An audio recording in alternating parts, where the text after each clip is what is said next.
The morning mist enshrouded Ashby Hall like a funeral shroud, cloaking the ancient stone in ghostly white, as the carriage bearing Lady Annabel Grace rolled through the iron gates.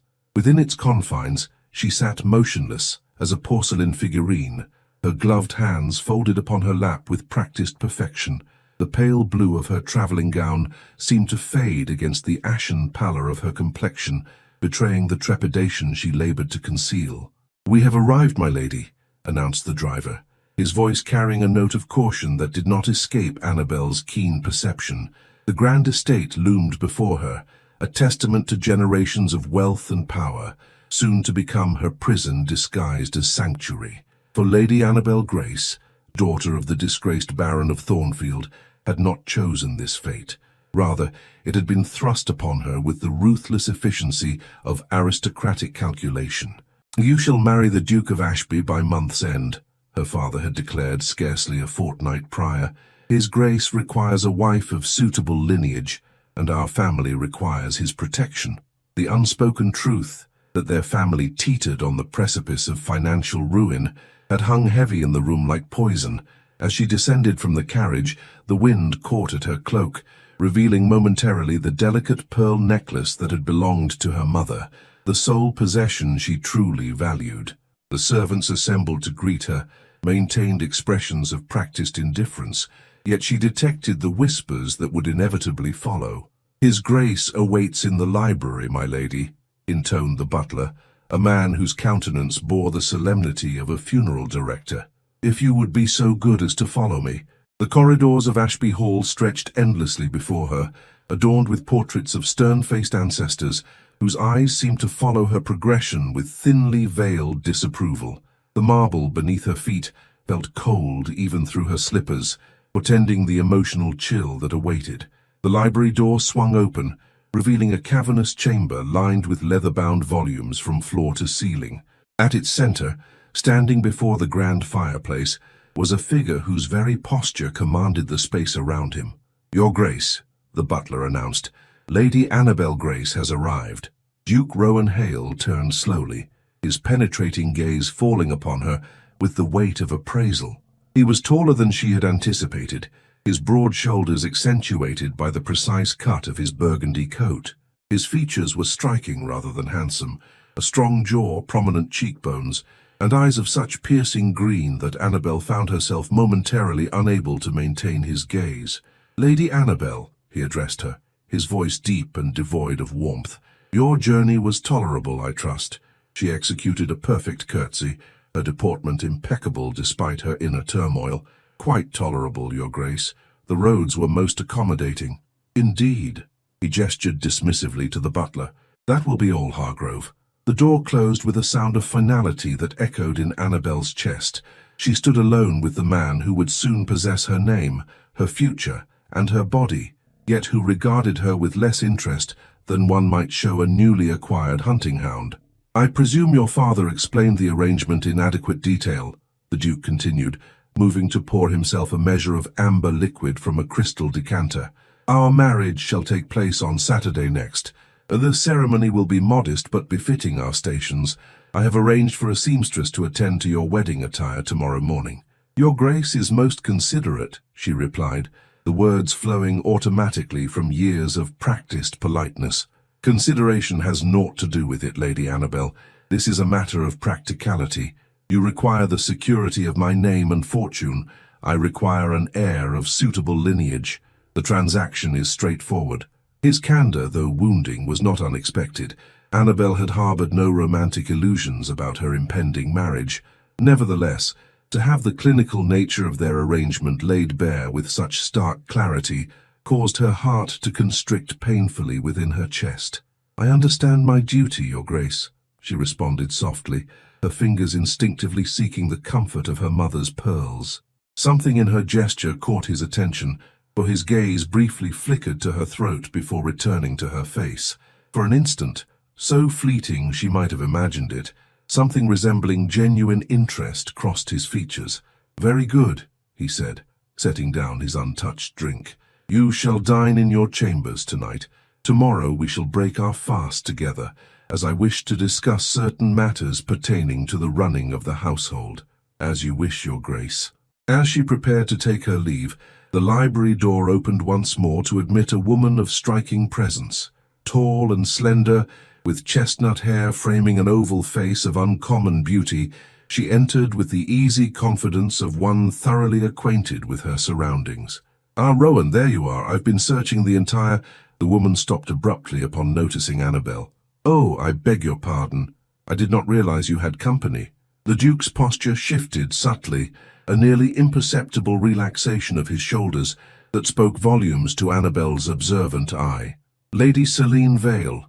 May I present Lady Annabel Grace, my betrothed.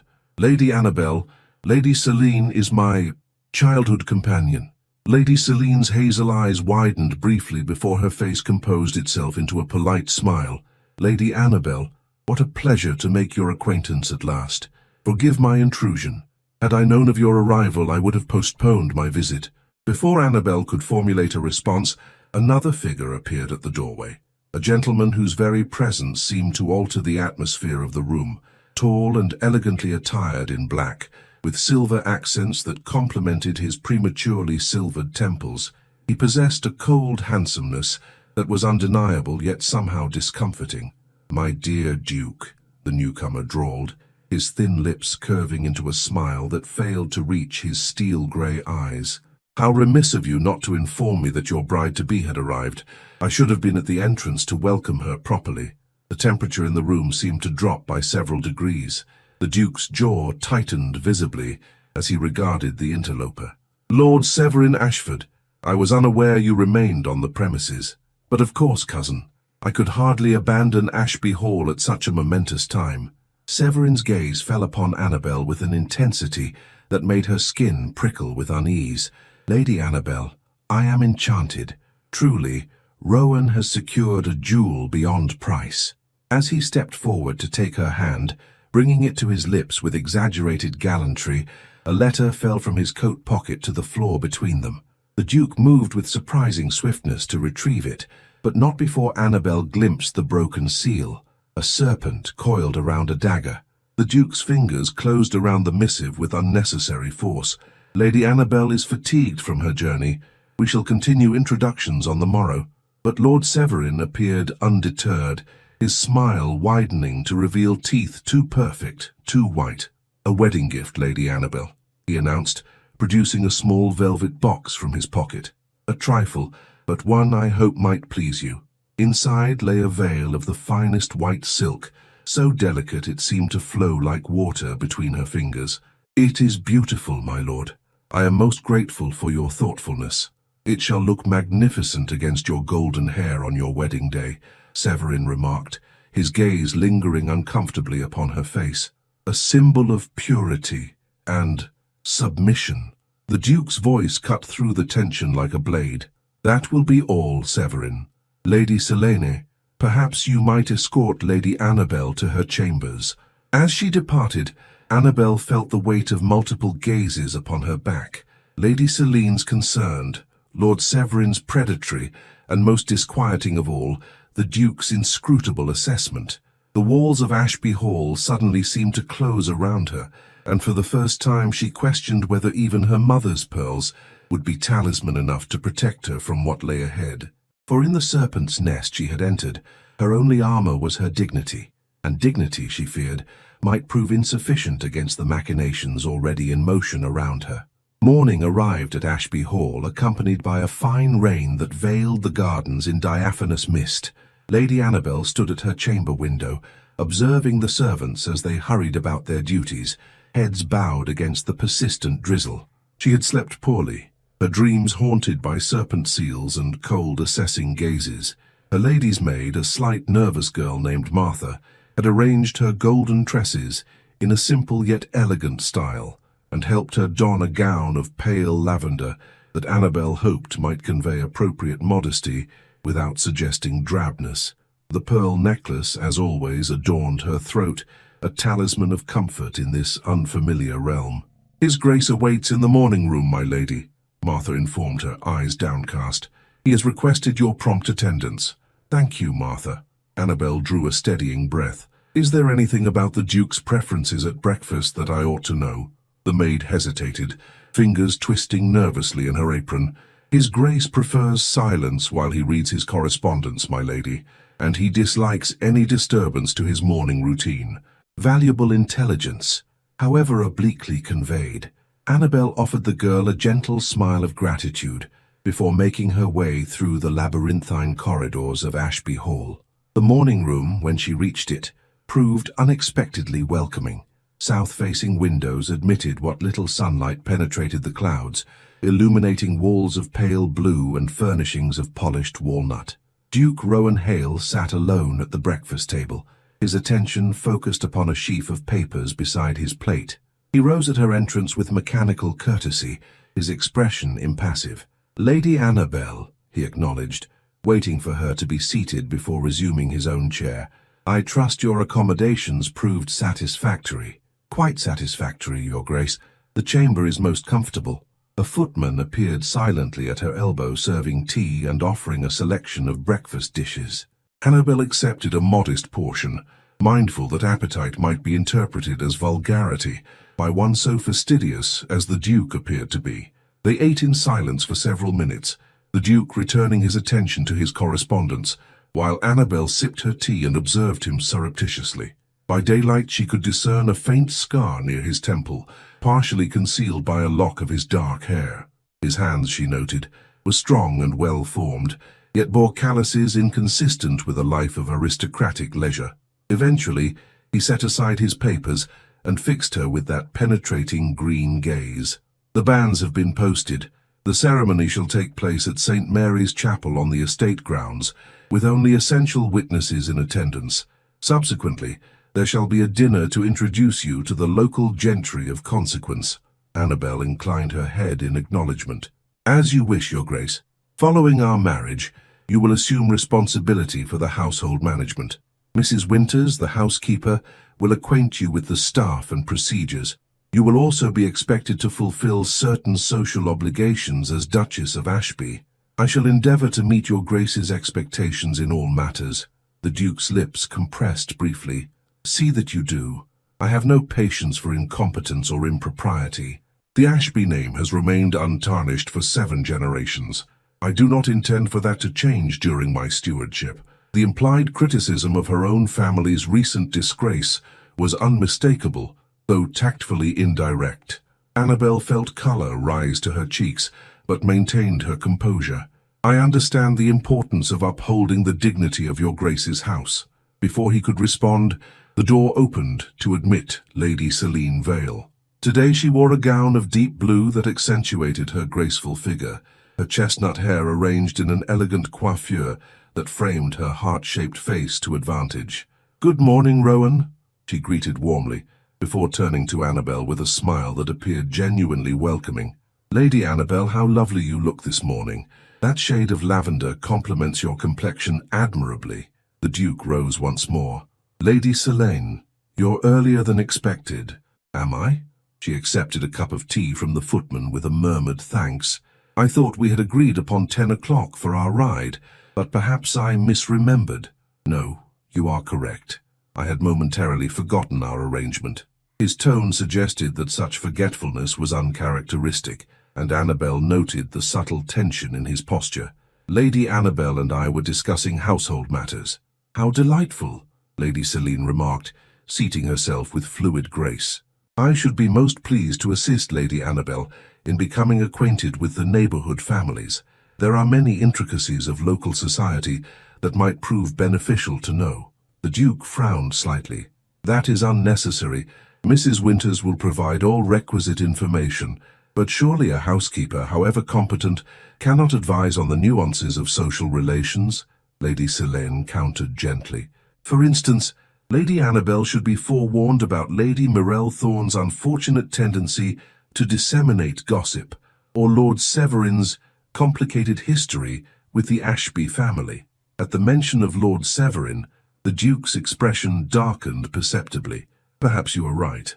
However, such discussions might wait until after the wedding. Lady Annabel has much to occupy her attention in the interim." "Indeed," Annabel ventured, sensing an opportunity to demonstrate both intelligence and tact. though I would welcome Lady Celine's guidance when time permits. A new bride can hardly have too many allies in establishing herself. Lady Celine's hazel eyes warmed with approval. Well said, Lady Annabel, and I assure you, I should be honored to count myself among your allies. The Duke regarded them both with an unreadable expression. Very well. Lady Celine may call upon you this afternoon, after your fitting with the seamstress. Now, if you'll excuse us, Lady Annabel, we must prepare for our ride. Annabel rose gracefully, executing a perfect curtsy. Of course, Your Grace. Lady Celine, I look forward to our conversation later today. As she departed, she overheard the beginning of what appeared to be a tense exchange. Really, Rowan, must you be so cold? The poor girl. My conduct toward my future wife is not your concern, Celine, but it is precisely my concern as your oldest friend. Their voices faded as Annabel continued down the corridor, her thoughts in turmoil. Lady Celine's kindness seemed genuine, yet her familiar manner with the Duke suggested a closeness that might complicate Annabel's already precarious position. Was she a potential ally indeed, or merely another aspect of the complex web of relationships into which Annabel had been thrust? Her contemplation was interrupted by the sound of footsteps approaching from an adjoining passage. Rounding the corner, she found herself face to face with Lord Severin Ashford, whose thin lips curved into that disconcerting smile upon seeing her. "Lady Annabel," he murmured, executing an elegant bow that nonetheless conveyed subtle mockery rather than respect. Wandering the halls unaccompanied, how adventurous. "I was returning to my chambers, my lord," she responded, maintaining a polite distance between them. "If you'll excuse me, but I've been hoping for an opportunity to speak with you privately," he interjected, moving to block her path with casual deliberation. "Tell me, has my dear cousin explained the circumstances of your hasty betrothal?" Annabel's spine stiffened. "His Grace and my father reached an agreement that benefits both families. The arrangement is not uncommon among our class." "Indeed, indeed." Severin's grey eyes gleamed with malicious amusement. "Though I wonder if the Duke explained his particular requirements for a duchess. You see, after the unfortunate business with his previous betrothed, Lord Severin—" The voice that interrupted was female, sharp, with authority. "I believe Lady Morell Thorne has been inquiring after you most insistently. She awaits you in the East Salon." Lady Celine Vale stood at the end of the corridor, her normally gentle features hardened into an expression of unmistakable disapproval. Severin's smile did not falter, though something dangerous flickered in his eyes. "Lady Selene, ever the vigilant guardian. Very well, I shall not keep Lady Morell waiting." He turned back to Annabel, taking her hand before she could withdraw it. "We shall continue our conversation another time, Lady Annabel. There is much about your future husband that you would benefit from knowing." As he strode away, Lady Celine approached Annabel with concern evident in her countenance. "I apologize for interrupting, but I observed Lord Severin waylaying you and thought you might welcome extraction.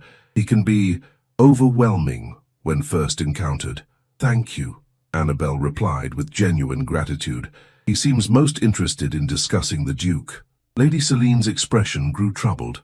"Lord Severin harbors certain resentments toward Rowan. Their family history is complicated and not entirely pleasant. I would caution you against accepting his characterization of your betrothed without reservation." "I understand," Annabel said carefully, conscious of treading dangerous waters. "Though I confess I know very little of the Duke himself, beyond his exemplary lineage and position." Something softened in Lady Celine's gaze. "Rowan Hale is a complex man, Lady Annabel. The weight of duty has shaped him into someone more severe than nature intended.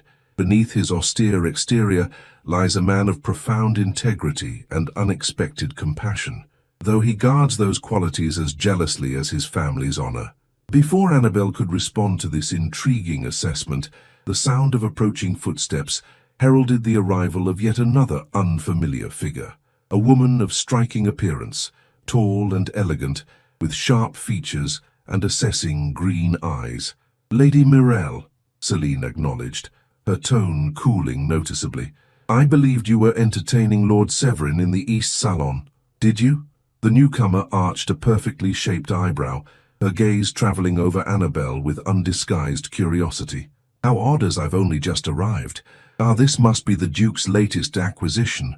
Lady Annabel Grace, is it not? Lady Annabel, may I present Lady Morell Thorne? Celine introduced with evident reluctance.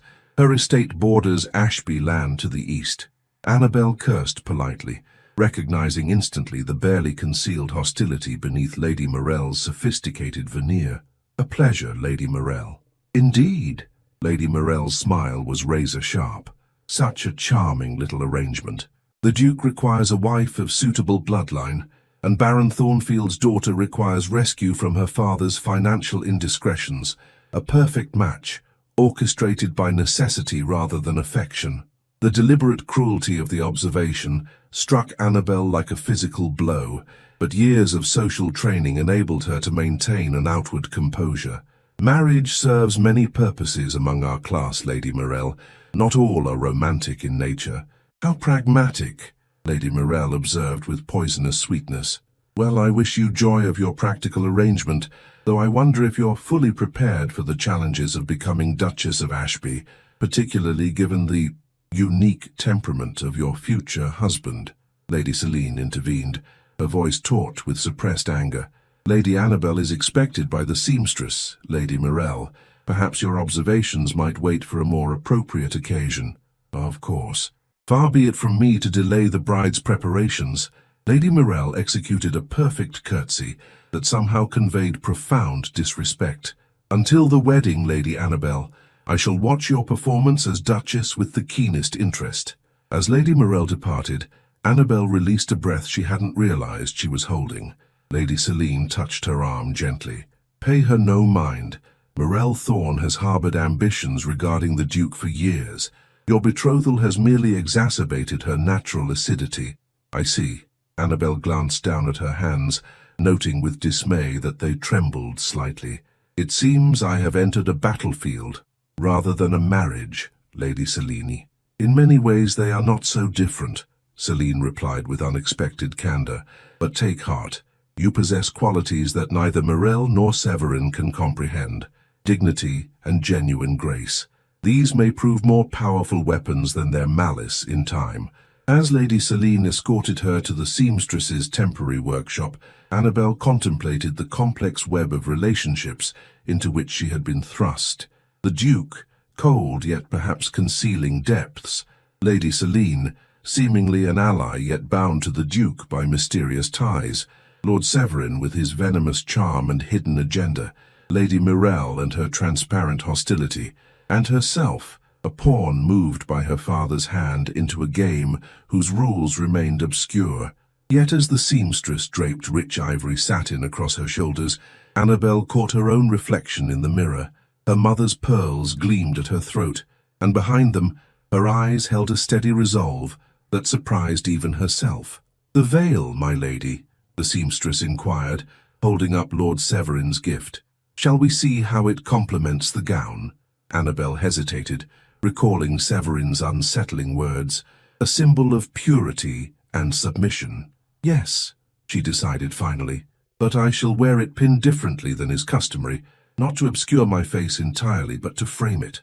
A small rebellion, perhaps, but in it lay the first seeds of the woman she might become, not merely a bride acquired through transaction, but a duchess who would make her own place in the house of Ashby." The chapel of St. Mary's stood bathed in pale winter sunlight, its ancient stone walls bearing silent witness to generations of Ashby marriages.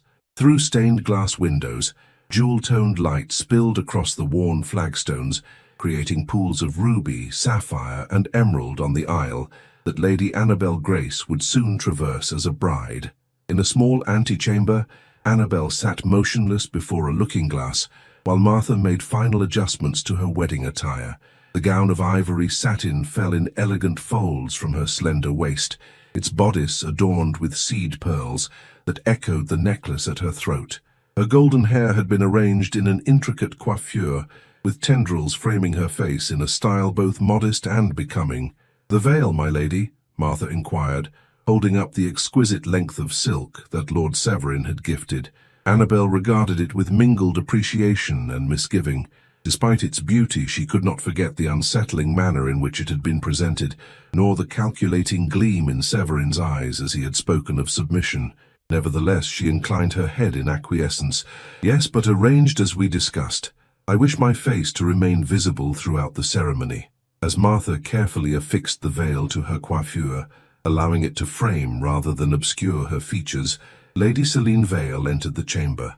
She was attired in a gown of midnight blue that complemented her chestnut hair and fair complexion, though Annabel noted that her normally serene countenance bore signs of strain.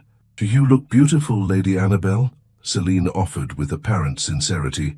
"Truly, I have seldom seen a lovelier bride." "You are most kind, Lady Selene," Annabel responded, rising carefully to avoid disturbing her attire. "Is all in readiness?" "Yes, the guests are assembled, though as the Duke requested they are few in number." Selene hesitated, her fingers twisting the pendant she wore. "Before you proceed, I wish to speak with you privately." With a gesture, Annabel dismissed Martha, who curtsied and departed, leaving the two women alone. "You seem troubled, Lady Selene. Is something amiss?" "Not amiss precisely, but—" Selene approached, lowering her voice despite their solitude. "I feel compelled to offer you certain counsel, though I fear you may find it presumptuous coming from one who is, as yet, little more than a stranger to you." "I shall receive it in the spirit of friendship I believe you intend," Annabel assured her, curious despite her wedding-day nerves. Selene's hazel eyes searched her face intently. "Rowan, the Duke, is a man who has suffered losses that have altered his capacity for demonstrating affection. His reserve is not a reflection of his true character, but rather a shield he has constructed to protect himself from further pain." Annabel considered this revelation thoughtfully. "You speak as one who knows him intimately." "We grew up together," Selene acknowledged. "Our estates adjoin, and in childhood we were inseparable companions. I have known him in joy and in sorrow, in strength and in vulnerability. The cold demeanor he presents to the world is not the man I know him to be capable of becoming once more." "I appreciate your candor," Annabel said carefully, "though I confess it raises questions about your own feelings toward the Duke." A faint smile touched Selene's lips. "Once, perhaps, I harbored hopes in that direction, but time and circumstance have led us along different paths. Now, I wish only for his happiness, and by extension, for yours as his Duchess." Before Annabel could respond to this unexpectedly frank admission, a sharp rap at the door heralded the entrance of an elegant woman, whose angular features and assessing gaze Annabel recognized immediately. "Lady Morel," Selene acknowledged, her tone cooling noticeably. "I was unaware you had been invited to attend the bride before the ceremony." "I merely wish to offer my congratulations to Lady Annabel on this most significant day," Morel replied, her green eyes sweeping critically over Annabel's attire. "How charming you look, my dear, almost as though you had been born to this station rather than elevated to it through fortunate circumstance." The deliberate slight was unmistakable, yet Annabel maintained her composure. "Your presence at our small gathering is most unexpected, Lady Morel. I trust you shall find the ceremony to your satisfaction." "Oh, I anticipate finding it most instructive," Morel responded with a smile that failed to reach her eyes, "though I observe you've arranged your veil rather unconventionally. Most brides prefer to conceal themselves until the final moment. But perhaps you wish the Duke to be fully cognizant of precisely what he is acquiring." "The arrangement was my preference," Annabel stated simply, refusing to rise to the provocation. "If you'll excuse us, Lady Morel, I believe the ceremony is about to commence." Morel inclined her head in mock deference. "Of course, one shouldn't keep a business transaction waiting. For that is what this marriage represents, is it not? A convenient exchange of title for respectability." Selene stepped forward, her normally gentle features hardening with anger. "You forget yourself, Lady Morel. Whatever your personal disappointments, they do not justify such incivility on this occasion." "Disappointments, I assure you I harbor none." Morel's laugh held no warmth. "I merely find it fascinating to observe the Duke's choice of bride after his previous entanglement ended so tragically. One wonders if Lady Annabel is aware of the circumstances." Annabel felt a chill at these words, but before she could inquire further, the chamber door opened once more to admit the parish vicar, an elderly gentleman, whose kindly face registered surprise at finding Lady Mirelle present. "My lady, the guests are seated, and his grace awaits at the altar," he announced. "If you are prepared to proceed—" "I am," Annabel confirmed, gathering her composure. Whatever secrets lay in the Duke's past would need to wait. The present demanded her full attention. As she processed down the narrow aisle, aware of the assessing gazes of the assembled guests, Annabel fixed her eyes upon the figure of her bridegroom. Duke Rowan Hale stood tall and imposing before the altar, attired in formal black that accentuated the breadth of his shoulders and the aristocratic set of his head. His expression revealed nothing of his thoughts as she approached, though she noted that his knuckles whitened slightly where his hands were clasped before him. The ceremony itself passed in a blur of ancient vows and solemn promises. The Duke's voice remained steady as he pledged himself to her, though it held no particular warmth. When the moment came for him to place the ring upon her finger, a magnificent emerald surrounded by diamonds that had, the vicar explained, adorned the hand of every Duchess of Ashby for 2 centuries, his touch was brief and impersonal. "I now pronounce you man and wife," the vicar declared finally. "Your Grace, you may kiss your bride." A flicker of something unreadable passed through the Duke's green eyes as he regarded her. Then, with precise courtesy, he leaned forward to brush his lips against her cheek, a gesture so chaste as to border on insulting, had Annabel not understood it as an indication of his continued emotional distance. As they turned to face the assembled guests, now as Duke and Duchess of Ashby, Annabel became acutely aware of the varying expressions that greeted them. Lady Celine's smile held genuine warmth, though her eyes betrayed concern. Lady Mirelle observed them with thinly veiled contempt, and Lord Severin, standing at the back of the chapel, wore an expression of calculating assessment that caused Annabel's skin to prickle with unease.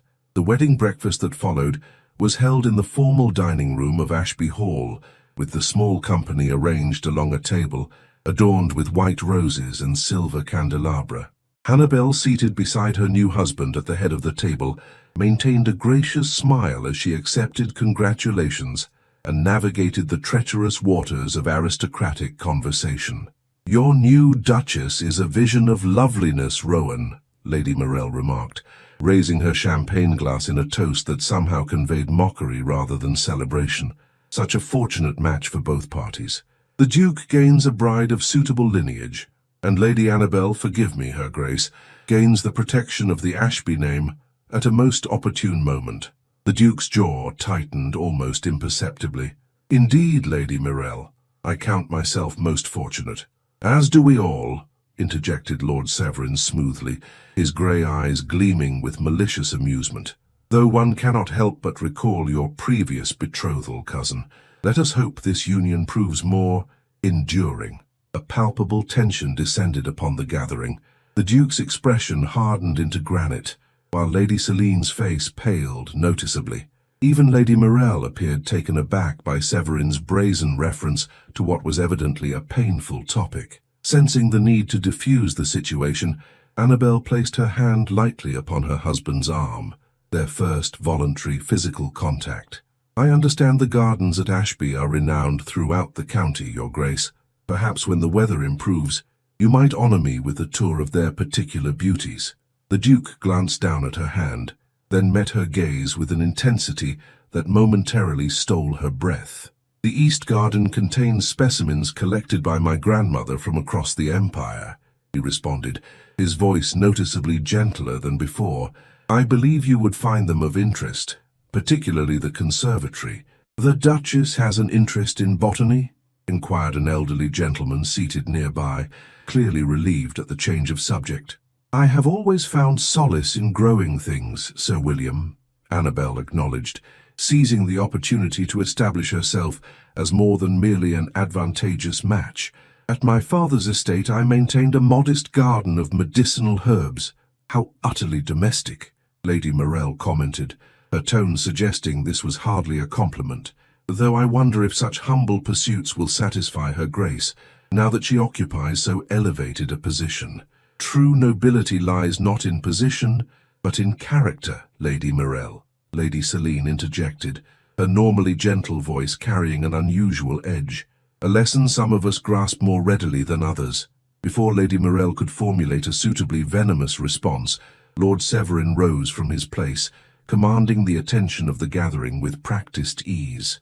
"I believe a toast is in order," he announced, raising his glass, "to the Duke and his new Duchess. May their union prove fruitful in all the ways they most desire." The double entendre was subtle, but unmistakable. Annabel felt heat rise to her cheeks, even as she maintained her outward composure. The Duke's expression remained impassive, though she sensed his anger in the rigidity of his posture beside her. "Thank you for your good wishes, Lord Severin," she responded with careful dignity. "The Duke and I appreciate the support of all present as we begin our life together." As the luncheon progressed, Annabel became increasingly aware of the undercurrents swirling around her. Lady Morel watched her with the predatory attention of one seeking weakness to exploit. Lord Severin's conversation sparkled with wit that barely concealed its malicious intent. And throughout, Lady Celine maintained a protective vigilance that confirmed Annabel's suspicion that there were depths to this situation she had yet to fathom. Most disturbing of all was her new husband's contained fury, evident to her observant eye in a dozen small tells, the occasional flexing of his hand upon the table, the tightness around his mouth, the subtle tension in his shoulders. Whatever Lord Severin's reference to a previous betrothal had meant, it had wounded the Duke deeply, and by extension, cast a shadow over their wedding day. As the gathering finally dispersed, with guests departing in carriages, and the Duke excusing himself to attend to pressing business matters, Annabel found herself momentarily alone in the grand entrance hall. The reality of her new situation descended upon her with sudden clarity.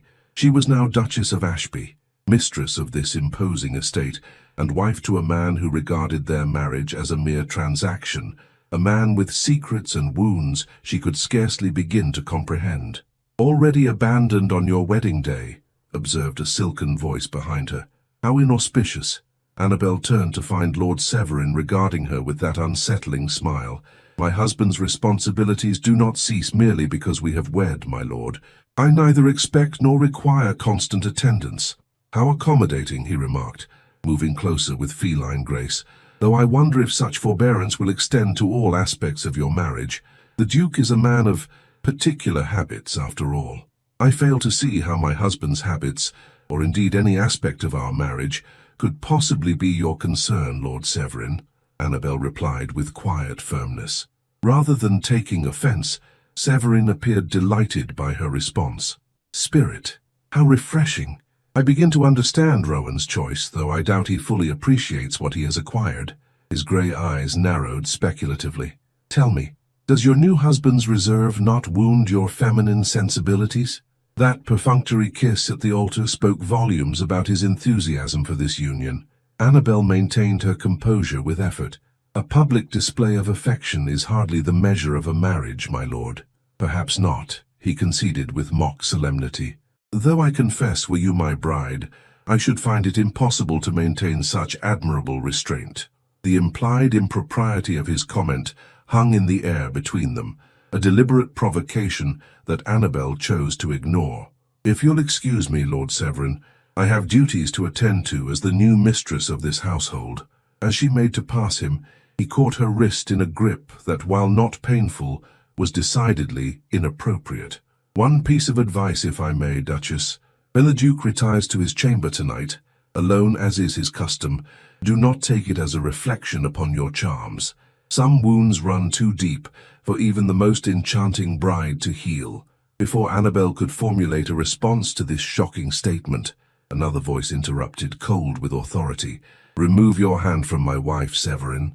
The Duke stood in the doorway, his tall figure radiating a controlled fury that transformed his habitual reserve into something far more dangerous. Lord Severin released Annabel immediately, though his smile remained firmly in place. "My congratulations once again, cousin," he offered, with a bow that somehow managed to convey mockery rather than respect. You've acquired a bride of unexpected quality. I was merely offering her grace some familial advice. Your advice is neither required nor welcome, the Duke stated flatly. Your presence at Ashby Hall, likewise, has reached the limits of its tolerance. I expect your departure by morning. As you wish, your grace, Severin replied, emphasizing the title with subtle derision, though I wonder if banishing me will suffice to quiet the whispers that have already begun. The servants talk, you know, and soon the county will follow. The Duke of Ashby once more married, yet once more maintaining separate chambers from his Duchess. People will speculate as to the cause. The Duke's expression hardened to granite, and for an instant, Annabel feared he might physically strike his cousin. Instead, he spoke with deadly precision. Should any such rumors reach my ears, Severin, I shall know their source, and you, I think, are well aware of the consequences. Something dangerous flickered in Severin's eyes, but his voice remained light. Merely an observation, cousin, not a threat. I wish you both every happiness your arrangement can provide. With that, he departed, leaving Annabel alone with her husband of mere hours. The silence between them stretched uncomfortably until the Duke spoke, his voice carefully modulated. I must apologize for my cousin's behavior, your grace. His presence at our wedding was unavoidable due to certain familial obligations, but he shall trouble you no further. Your grace need not apologize for another's actions, Annabel responded quietly. Though I confess, Lord Severin's remarks have left me discomfited. The Duke's green eyes met hers, and for an instant she glimpsed something vulnerable behind his reserve, a flash of uncertainty, perhaps even shame. Then his expression closed once more. Severin delights in creating discord, he stated flatly. Whatever he may have implied regarding our marriage should be dismissed as malicious fabrication. Yet Annabel could not help but recall Lady Morell's pointed reference to a previous betrothal, nor Lord Severin's insinuation about separate chambers. The pieces of a puzzle she had not known existed began to assemble themselves in her mind, suggesting complexities to her situation beyond a mere marriage of convenience. Nevertheless, she ventured carefully, perhaps your grace might enlighten me as to any aspects of our arrangement that would benefit from clarification. As your Duchess, I wish to fulfill my role with appropriate understanding. Something like respect flickered briefly in his gaze. A reasonable request, and one I shall address, but not at present. The day has been taxing for us both. My steward awaits me on an urgent matter that cannot be delayed. We shall speak further this evening, after dinner. With that, he executed a formal bow and departed, leaving Annabel alone once more in the grand entrance hall of what was now her home. She touched her mother's pearls reflexively, drawing strength from their familiar smoothness. Whatever secrets lurked within the walls of Ashby Hall, whatever wounds her new husband carried, whatever machinations Lord Severin might attempt, she would face them with the quiet dignity that was, perhaps, her only true inheritance. For she was no longer merely Lady Annabel Grace, daughter of a disgraced baron. She was the Duchess of Ashby, and in that role lay both responsibility and opportunity beyond anything she had previously imagined. The veil that Lord Severin had given her still adorned her hair, its silken folds framing rather than concealing her face, just as she had insisted. It was, she reflected, an apt metaphor for the position in which she now found herself, visible to all, yet surrounded by layers of mystery she had only begun to penetrate. As she ascended the grand staircase toward her chambers, Annabel felt the weight of unseen eyes upon her, the portraits of previous duchesses, perhaps, or the more immediate scrutiny of servants assessing their new mistress. Either way, she lifted her chin and straightened her spine, determined that whatever whispers might follow in her wake, they would not speak of weakness. For in this house of secrets and unspoken pain, her strength might prove the most unexpected revelation of all. Frost etched intricate patterns upon the windows of Ashby Hall as January surrendered to February's grip.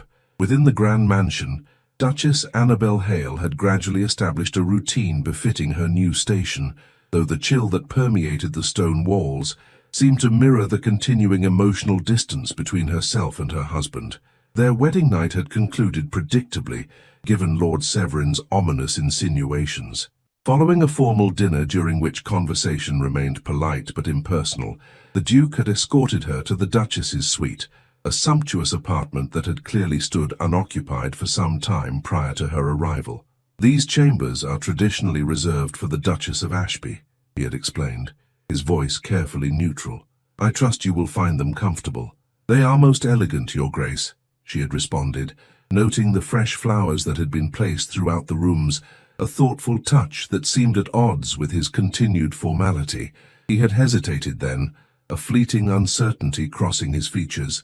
"Annabel," he had begun, using her given name for the first time since their marriage, but whatever he had intended to say remained unspoken as he mastered himself once more. "I shall bid you good night.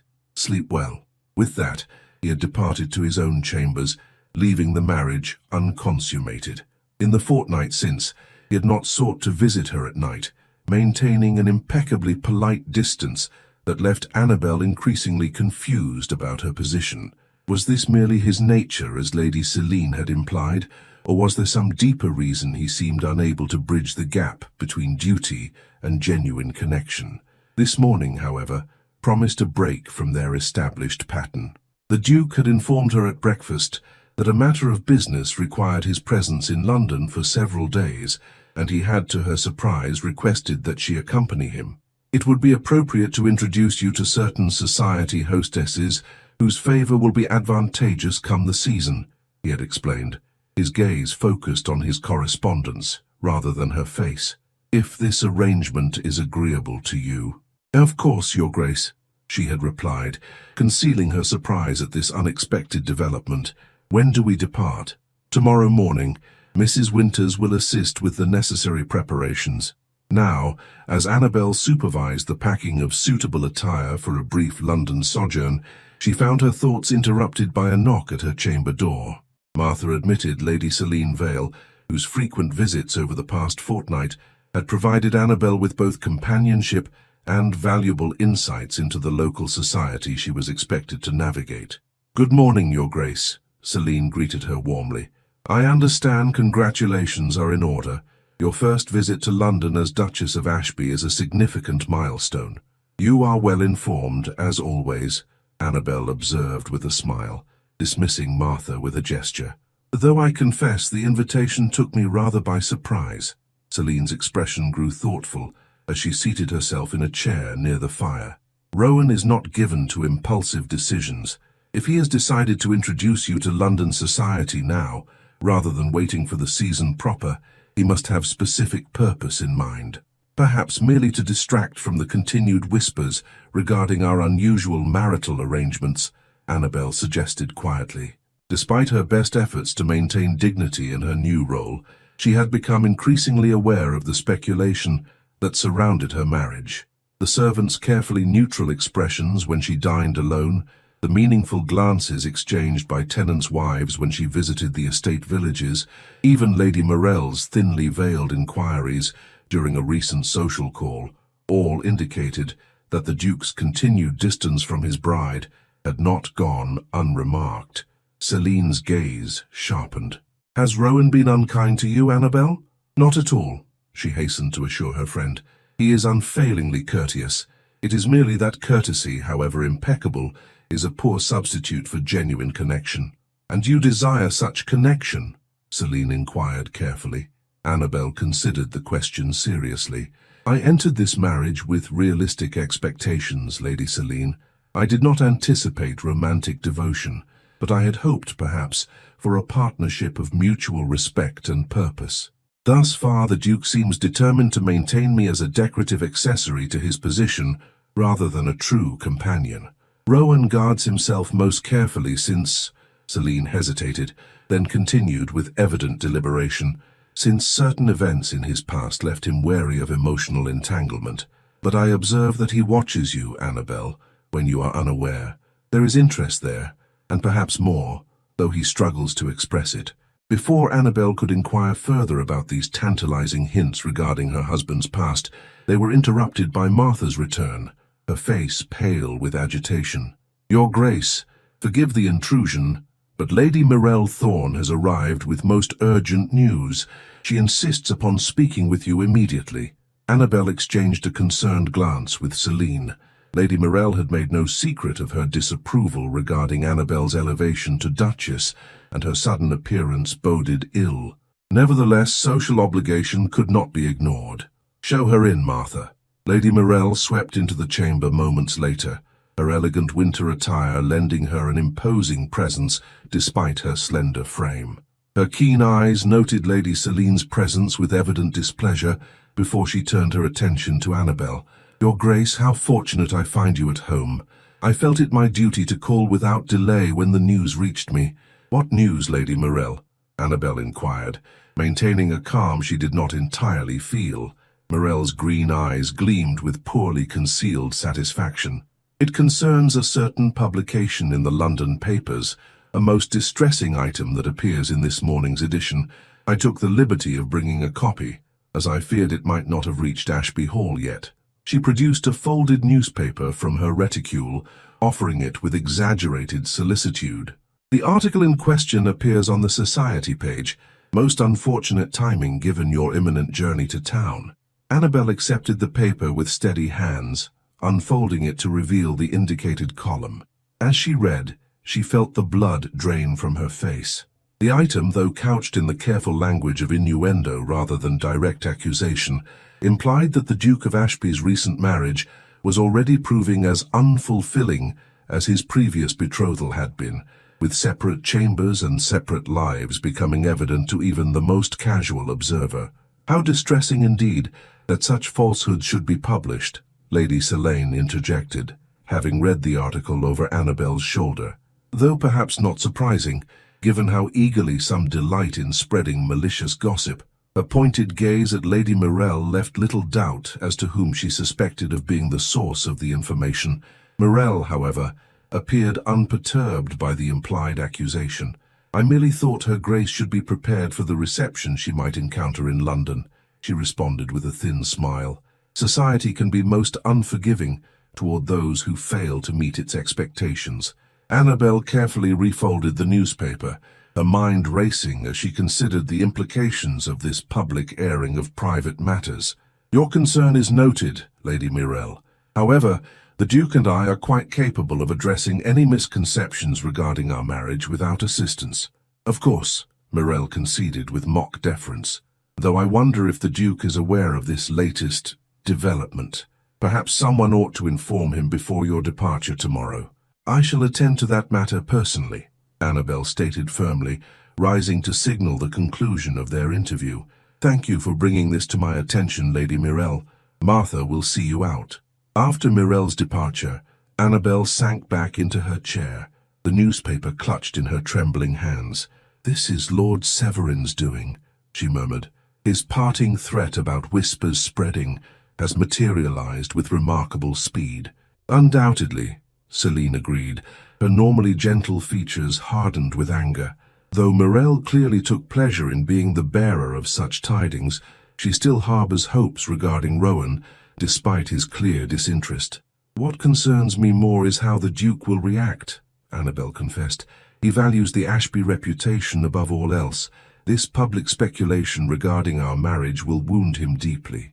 Celine regarded her thoughtfully. "You show great concern for his feelings, despite the distance he maintains." "He is my husband," Annabel replied simply. "Whatever our private arrangements, I have no wish to see him publicly humiliated, particularly through no fault of his own." "Perhaps," Celine suggested carefully, "this situation, unfortunate though it is, might provide opportunity for a different sort of connection between you. Shared adversity often reveals character more clearly than prosperity." Before Annabel could consider this perspective, the chamber door opened once more to admit the very subject of their discussion. Duke Rowan Hale's tall figure filled the doorway, his expression thunderous as he clutched a copy of the same newspaper Lady Morel had delivered. "Your Grace," he addressed Annabel formally despite their private setting, "I regret to inform you that our departure for London must be delayed. A matter has arisen that requires my immediate attention here at Ashby." His gaze fell upon the newspaper in Annabel's hands, and his jaw tightened perceptibly. "I see you are already aware of the situation. Lady Morel was kind enough to bring it to my attention." Annabel confirmed, noting how his eyes darkened at the mention of Mirel's name. Indeed, the single word contained volumes of controlled anger. "Lady Selene, I must ask for a private word with my wife." "Of course," Selene acquiesced, rising gracefully.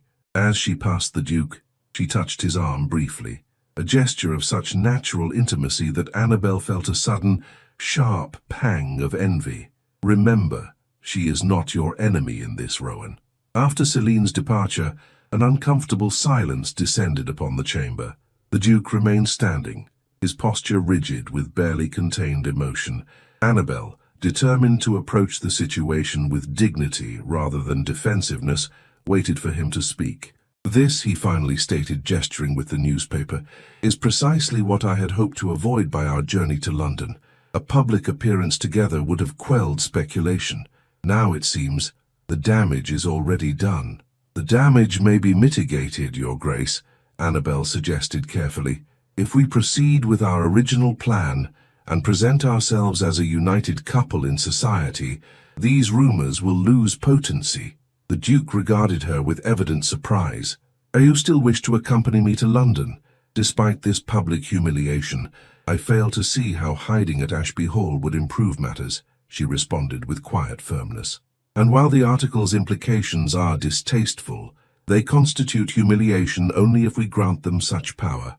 Something shifted in his expression, a subtle softening of the hard lines around his mouth. "You demonstrate unexpected resilience, Your Grace." "Annabel," she corrected gently.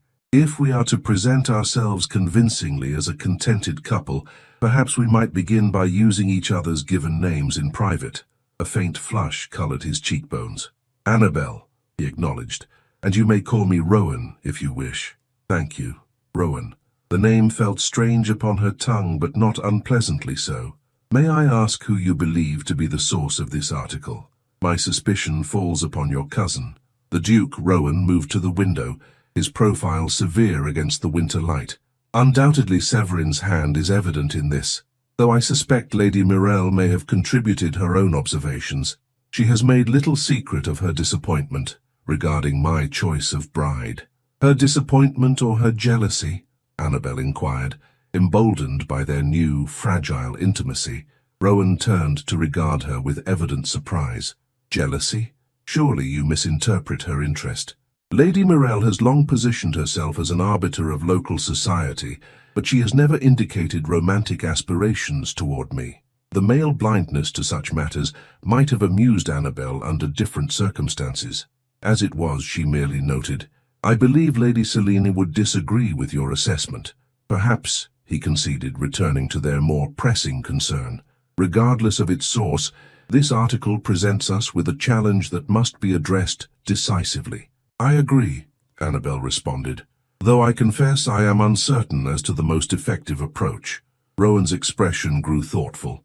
"There is a reception at Thornton House 2 days hence. It was to occur during our absence, but now I believe we should attend, together and with evident harmony. A public appearance locally before departing for London will begin to counter these rumors at their source." Annabel nodded her agreement, though privately she wondered how they would convincingly portray marital harmony when they had scarcely established basic communication. As though reading her thoughts, Rowan approached her chair, hesitating briefly before extending his hand. "I owe you an apology, Annabel," he said quietly. "I have not been attentive, as a husband should be. My reasons are my own, but they do not justify subjecting you to public speculation and private uncertainty." Annabel placed her hand in his, noting with quiet satisfaction that his fingers curled around hers with genuine warmth. "I entered our marriage understanding its practical foundations," she replied. "But perhaps, in facing this challenge together, we might discover more substantial common ground." For the first time since their wedding day, something resembling a genuine smile softened Rowan's severe countenance. "Perhaps we might," he agreed, and in those 3 simple words, Annabel detected a note of possibility that kindled hope within her heart. The frost upon the windows continued its inexorable advance, but within the Duchess's chambers, the first subtle thaw had begun. The Thornton reception buzzed with suppressed excitement as Duke Rowan Hale and his Duchess made their entrance. Lady Annabel had chosen her attire with strategic deliberation, a gown of deep emerald silk that complemented both her fair colouring and, more significantly, the Ashby emeralds that adorned her throat and wrists. These jewels, Rowan had explained when presenting them to her that evening, had not been worn since his mother's time, and their appearance tonight would send a clear message regarding her position. "The Duchess of Ashby," announced the butler, his sonorous voice carrying throughout the crowded ballroom. Annabel felt the immediate shift in atmosphere as all eyes turned to assess them. She maintained perfect posture, her hand resting lightly upon Rowan's arm as he guided her into the room with an outward confidence she could only hope to emulate. "Courage," he murmured for her ears alone, and the unexpected support steadied her as they moved forward to greet their hosts. Lord and Lady Thornton received them with elaborate courtesy, though Annabel detected the avid curiosity beneath their polite inquiries about Ashby Hall. News of the newspaper article had clearly reached them, and they were eager to observe any signs of discord between the recently married couple. "You must be pleased with your new home, Your Grace," Lady Thornton suggested, her gaze sharp despite her benevolent smile. "Ashby Hall is the jewel of the county, though I understand it can be somewhat imposing for those unaccustomed to such grandeur." "I find it most welcoming," Annabel replied with perfect composure. "My husband has been exceptionally attentive in ensuring my comfort." She felt Rowan's slight start at this deliberate misrepresentation of their domestic situation, but he recovered admirably, placing his hand over hers where it rested upon his arm. "My wife honors our ancestral home with her presence," he stated, his deep voice carrying to nearby listeners. "Ashby Hall has gained new light since her arrival." The calculated display of marital harmony achieved its immediate purpose, as Lady Thornton's expression registered surprise followed by visible recalculation. "How delightful," she murmured. "The Duke has always been so devoted to tradition. It is refreshing to see his dedication extended to matrimony." As they moved away to greet other guests, Annabel maintained her serene smile despite the tension coiling within her. They had agreed upon this strategy, to present a united front of connubial satisfaction, yet the artifice required exhausted her in ways she had not anticipated. "You perform admirably," Rowan observed quietly as they paused near a floral arrangement. "One might almost believe you genuinely content in your role. Is that not what an accomplished actress strives for, convincing her audience of the reality she portrays?"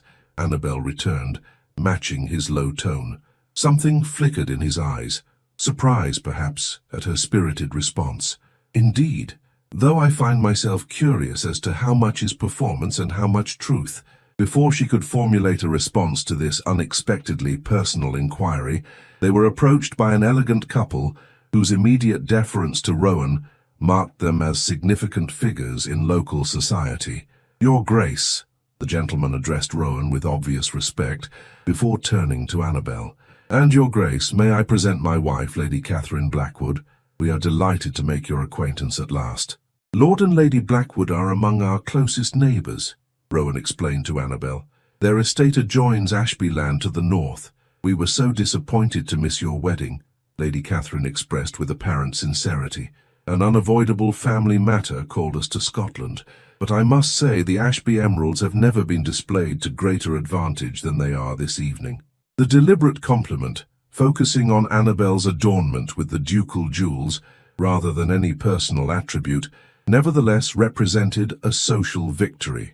Lady Catherine's approval would influence others in their circle. "You are most kind," Annabel acknowledged graciously. "The Duchess's suite at Ashby contains a portrait of my husband's mother wearing these same pieces. I can only hope to honor her memory by wearing them." Lady Catherine's expression warmed perceptibly. "I knew the late Duchess slightly. A woman of remarkable character and intelligence. I detect similar qualities in you, Your Grace." As the conversation continued, Annabel gradually became aware of a subtle shift in the room's dynamics. The initial whispers and speculative glances were giving way to more natural social interaction as their performance of marital harmony began to take effect. Lord Blackwood eventually drew Rowan into discussion of local agricultural matters, providing Annabel her first moment alone since their arrival. She took the opportunity to observe the gathering, noting with interest the various groupings and alliances evident in the positioning of guests. Her attention was drawn to a corner where Lady Myrelle Thorne stood in animated conversation with Lord Severin Ashford, whose presence at the reception surprised Annabel given his banishment from Ashby Hall. Their heads were inclined toward each other, in a manner suggesting conspiracy, and Annabel felt a chill of premonition as Severin's gaze lifted to meet hers across the crowded room. "I should warn you against staring too directly at that particular viper's nest," came a low feminine voice beside her. Annabel turned to find a striking woman of perhaps 35 years, observing her with intelligent eyes. "Forgive my presumption, Your Grace. I am Lady Eleanor Winters, and I have had the dubious pleasure of acquaintance with both Lady Myrelle and Lord Severin for many years." "Lady Eleanor," Annabel acknowledged with a warm smile, grateful for the unexpected alliance. "Your candor is most refreshing amid the careful civilities of the evening." "Candor is my particular vice, I fear," Lady Eleanor confessed with a rueful smile. "It has not endeared me to certain segments of society, but I find it conserves energy that might otherwise be wasted on pretense." "A philosophy I find increasingly appealing," Annabel admitted, "though tonight's circumstances necessitate a certain degree of theatrical presentation." Lady Eleanor's gaze sharpened with interest. "You refer, I presume, to the unfortunate newspaper article that has provided such delicious fodder for local gossip? A masterpiece of malicious insinuation without actionable libel. You seem well informed about its particulars," Annabel observed cautiously. "I make it my business to be informed about all matters of consequence," Lady Eleanor replied, "including the fact that Lord Severin departed London the day before the article appeared, and Lady Myrelle dispatched an unusually thick letter to a cousin in town that same week." Annabel regarded her new acquaintance with growing appreciation. Such intelligence would be valuable to anyone navigating treacherous social waters. "Indeed it would," Lady Eleanor agreed, "and I find myself inclined to offer occasional navigational assistance to those I deem worthy of it. Your Grace under pressure this evening suggests you might qualify." Before Annabel could respond to this unexpected offer of alliance, Rowan appeared at her side, his expression carefully neutral, though his eyes reflected concern. "I see you've made Lady Eleanor's acquaintance," he observed. "Her late husband was my father's closest friend." "Lady Eleanor has been most welcoming," Annabel confirmed, "a kindness I greatly appreciate given my recent arrival in the county. The Duke has secured a bride of quality, intelligence and composure," Lady Eleanor stated directly to Rowan, "a fact that clearly displeases certain parties who had hoped for a different outcome. I advise vigilance, Your Grace.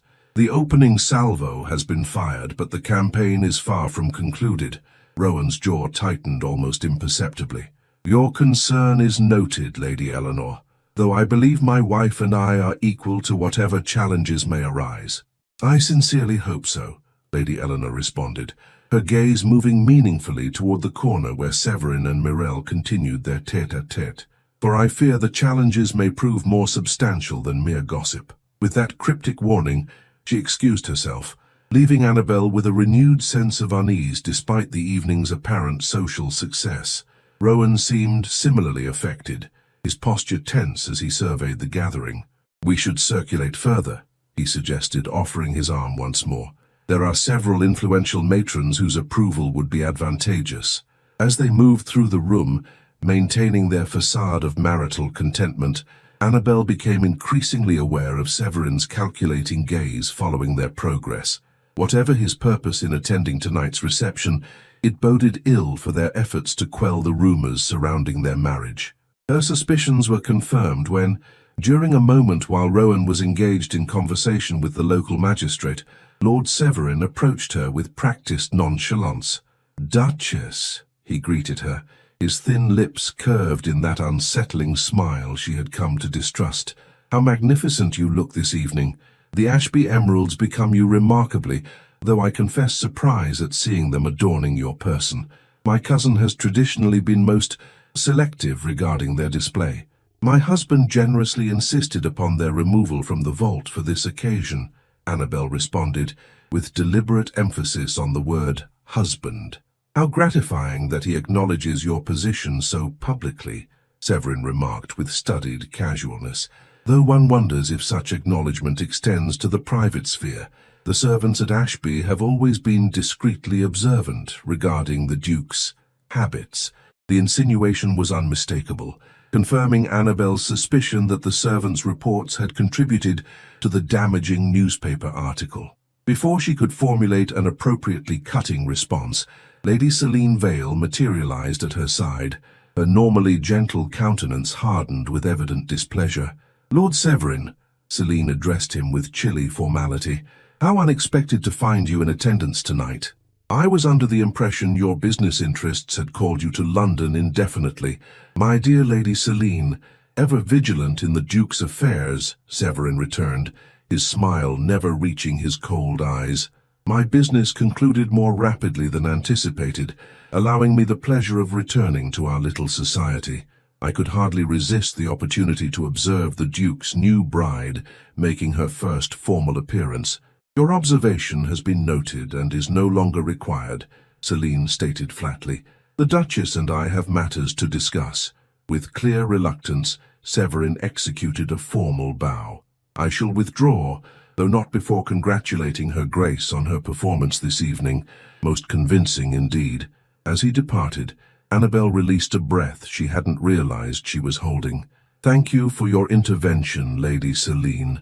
Lord Severin's conversation grows increasingly uncomfortable with each encounter. Selene's expression remained troubled. Severin is dangerous not merely because of his malice, but because of his intimate knowledge of the Ashby household and history. His presence at tonight's gathering suggests an escalation of whatever scheme he has set in motion.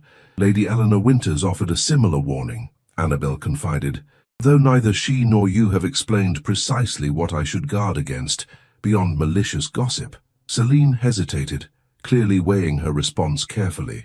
"It is not my place to reveal certain aspects of Rowan's past, but I can tell you that Severin bears a grudge dating back many years, one involving inheritance, perceived slights, and a previous attachment of Rowan's that ended tragically. The betrothal that Lady Morell referenced at our wedding breakfast," Annabel surmised. "Yes," Selene's voice dropped further.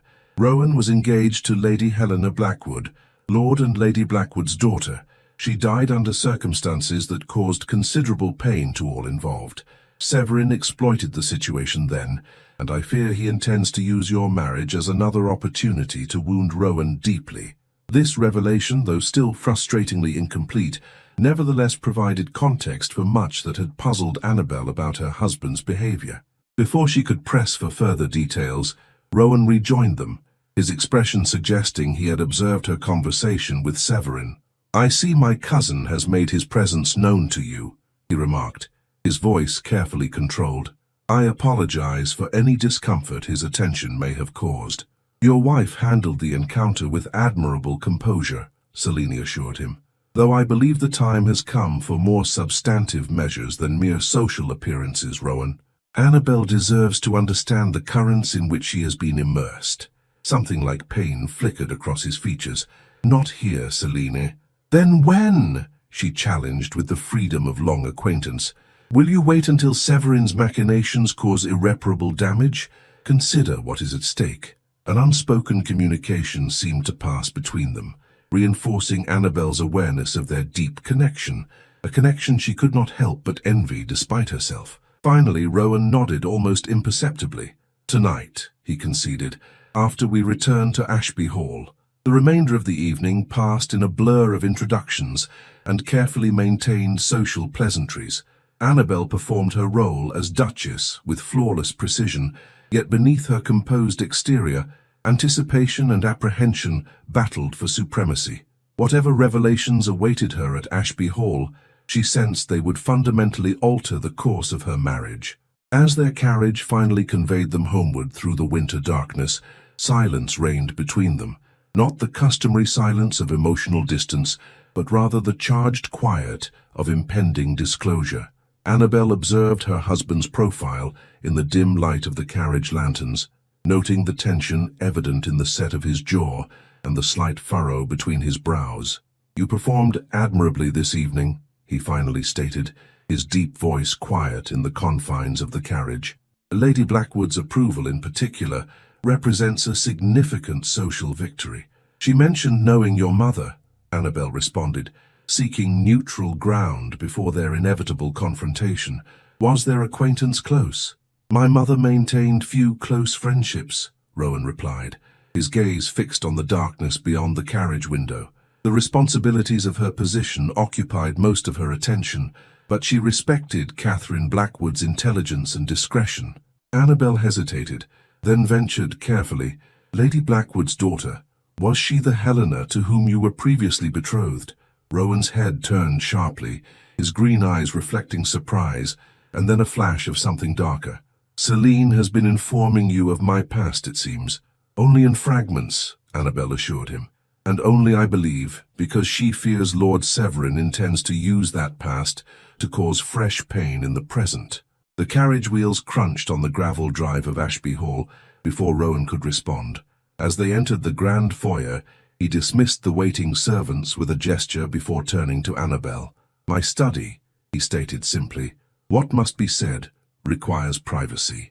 As she followed him through the silent corridors of their home, Annabel touched her mother's pearls for courage, sensing that whatever revelations awaited would require all her strength to face with dignity.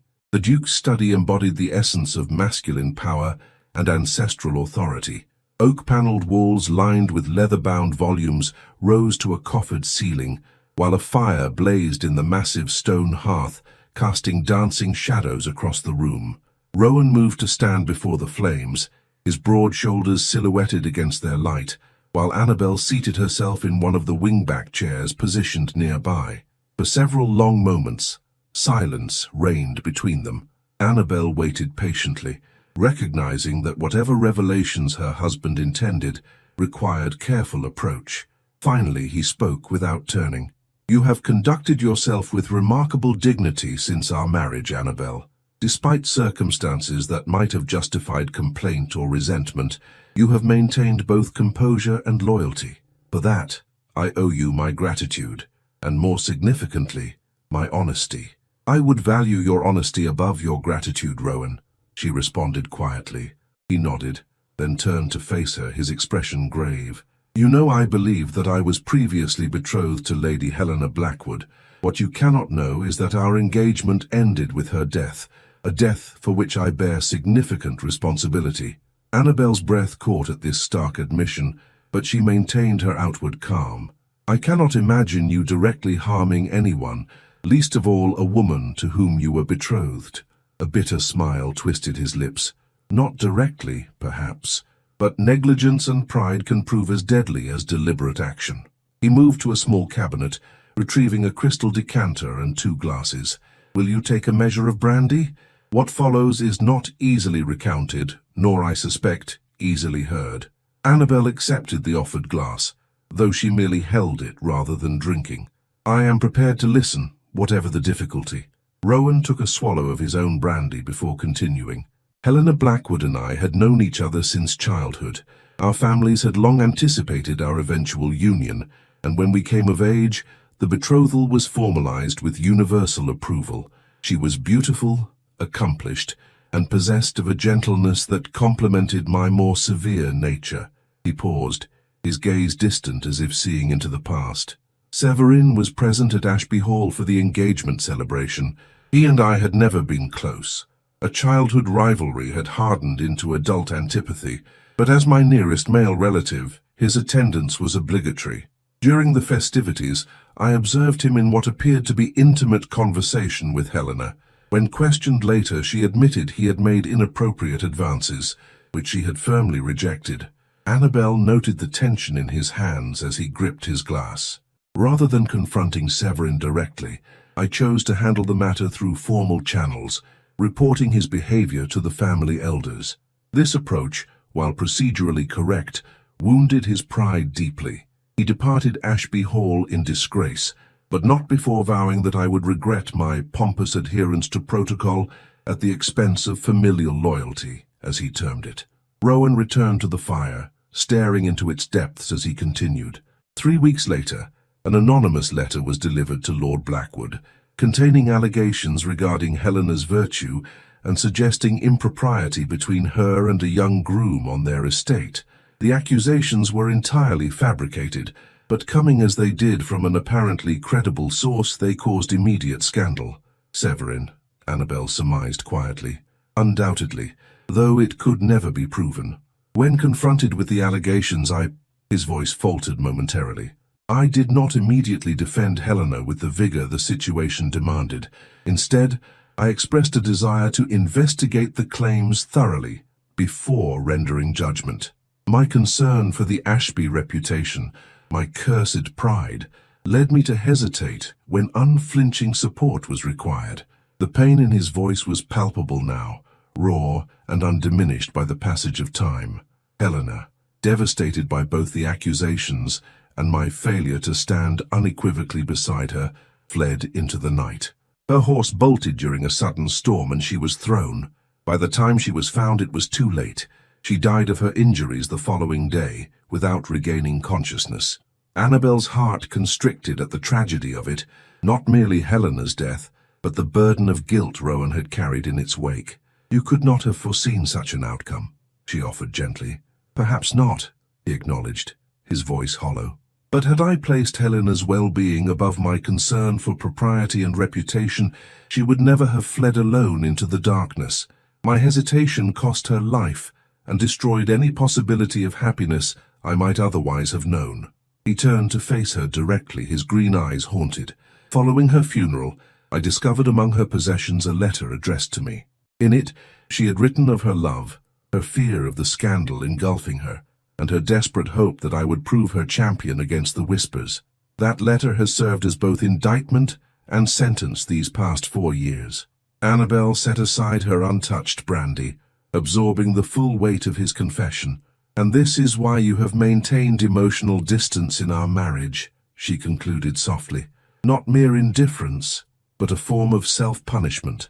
Rowan's expression registered surprise at her perception. In part, he admitted, I vowed after Helena's death that I would never again place another in such a position of vulnerability. When circumstances necessitated my marriage, I determined that it would be a union of practicality only, without the entanglements of emotional attachment. Yet now those very entanglements threaten us nonetheless, Annabel observed. Severin clearly seeks to recreate the conditions that led to tragedy before. Public speculation, whispers about propriety, pressure upon our marriage. Yes, Rowan set down his glass with deliberate care. History repeats itself with cruel precision. Already he has planted seeds of doubt regarding our marriage, and I find myself once again caught between public duty and private truth. The difference, he hesitated, then continued with evident difficulty, the difference is that this time I will not hesitate to defend what is mine. The possessive declaration startled Annabel, suggesting depths of feeling her husband had previously concealed. What do you propose? First, transparency between us, he stated firmly. No more separate existences beneath one roof. If we are to withstand Severin's machinations, we must present not merely the appearance of unity, but its reality. And second, Annabel prompted, sensing more to his strategy, a decisive public statement that cannot be misinterpreted or undermined by gossip. Rowan approached her chair, then, to her utter astonishment, lowered himself to one knee before her, taking her hand in his. Beginning tonight, you will move your belongings to the Duchess's chambers adjoining my own. The connecting door, long closed, will stand open. We will live as husband and wife in truth, not merely in name. Annabel's pulse quickened at the implications of his proposal. You suggest this solely as a strategic response to Severin's threat? Something shifted in Rowan's gaze, a vulnerability she had glimpsed only fleetingly before. I suggest it because I have observed your courage, your dignity, and your loyalty, Annabel. Because despite my determination to maintain distance, I find myself increasingly drawn to the woman you are revealing yourself to be, and because I believe that in you, I may have found someone worthy of the trust I have withheld since Helena's death. The raw honesty of his admission moved her deeply. You need not kneel to me, Rowan. We stand as equals in this marriage, each bringing our strengths to the challenges we face. I kneel precisely because we are equals, he countered, his voice low and intense, because what I failed to do for Helena, to humble my pride and stand unequivocally beside her, I will do for you, before God and man.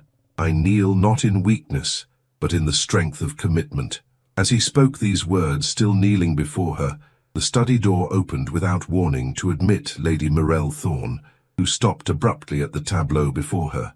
"Your Grace, forgive the intrusion," she began, her voice faltering as she registered Rowan's position. "The butler indicated you had returned, and given the urgency of my news—" "Whatever news you bear can await proper protocol, Lady Morell," Rowan stated coldly, rising to his full height but retaining his hold on Annabel's hand. "Your unannounced entry into my private study is inexcusable." Morell's face flushed with embarrassment and something darker, anger, or perhaps jealousy. "I beg your pardon, Your Grace. Had I realized you were occupied with the Duchess, I would naturally have delayed my call." "As you should delay it now," he replied firmly.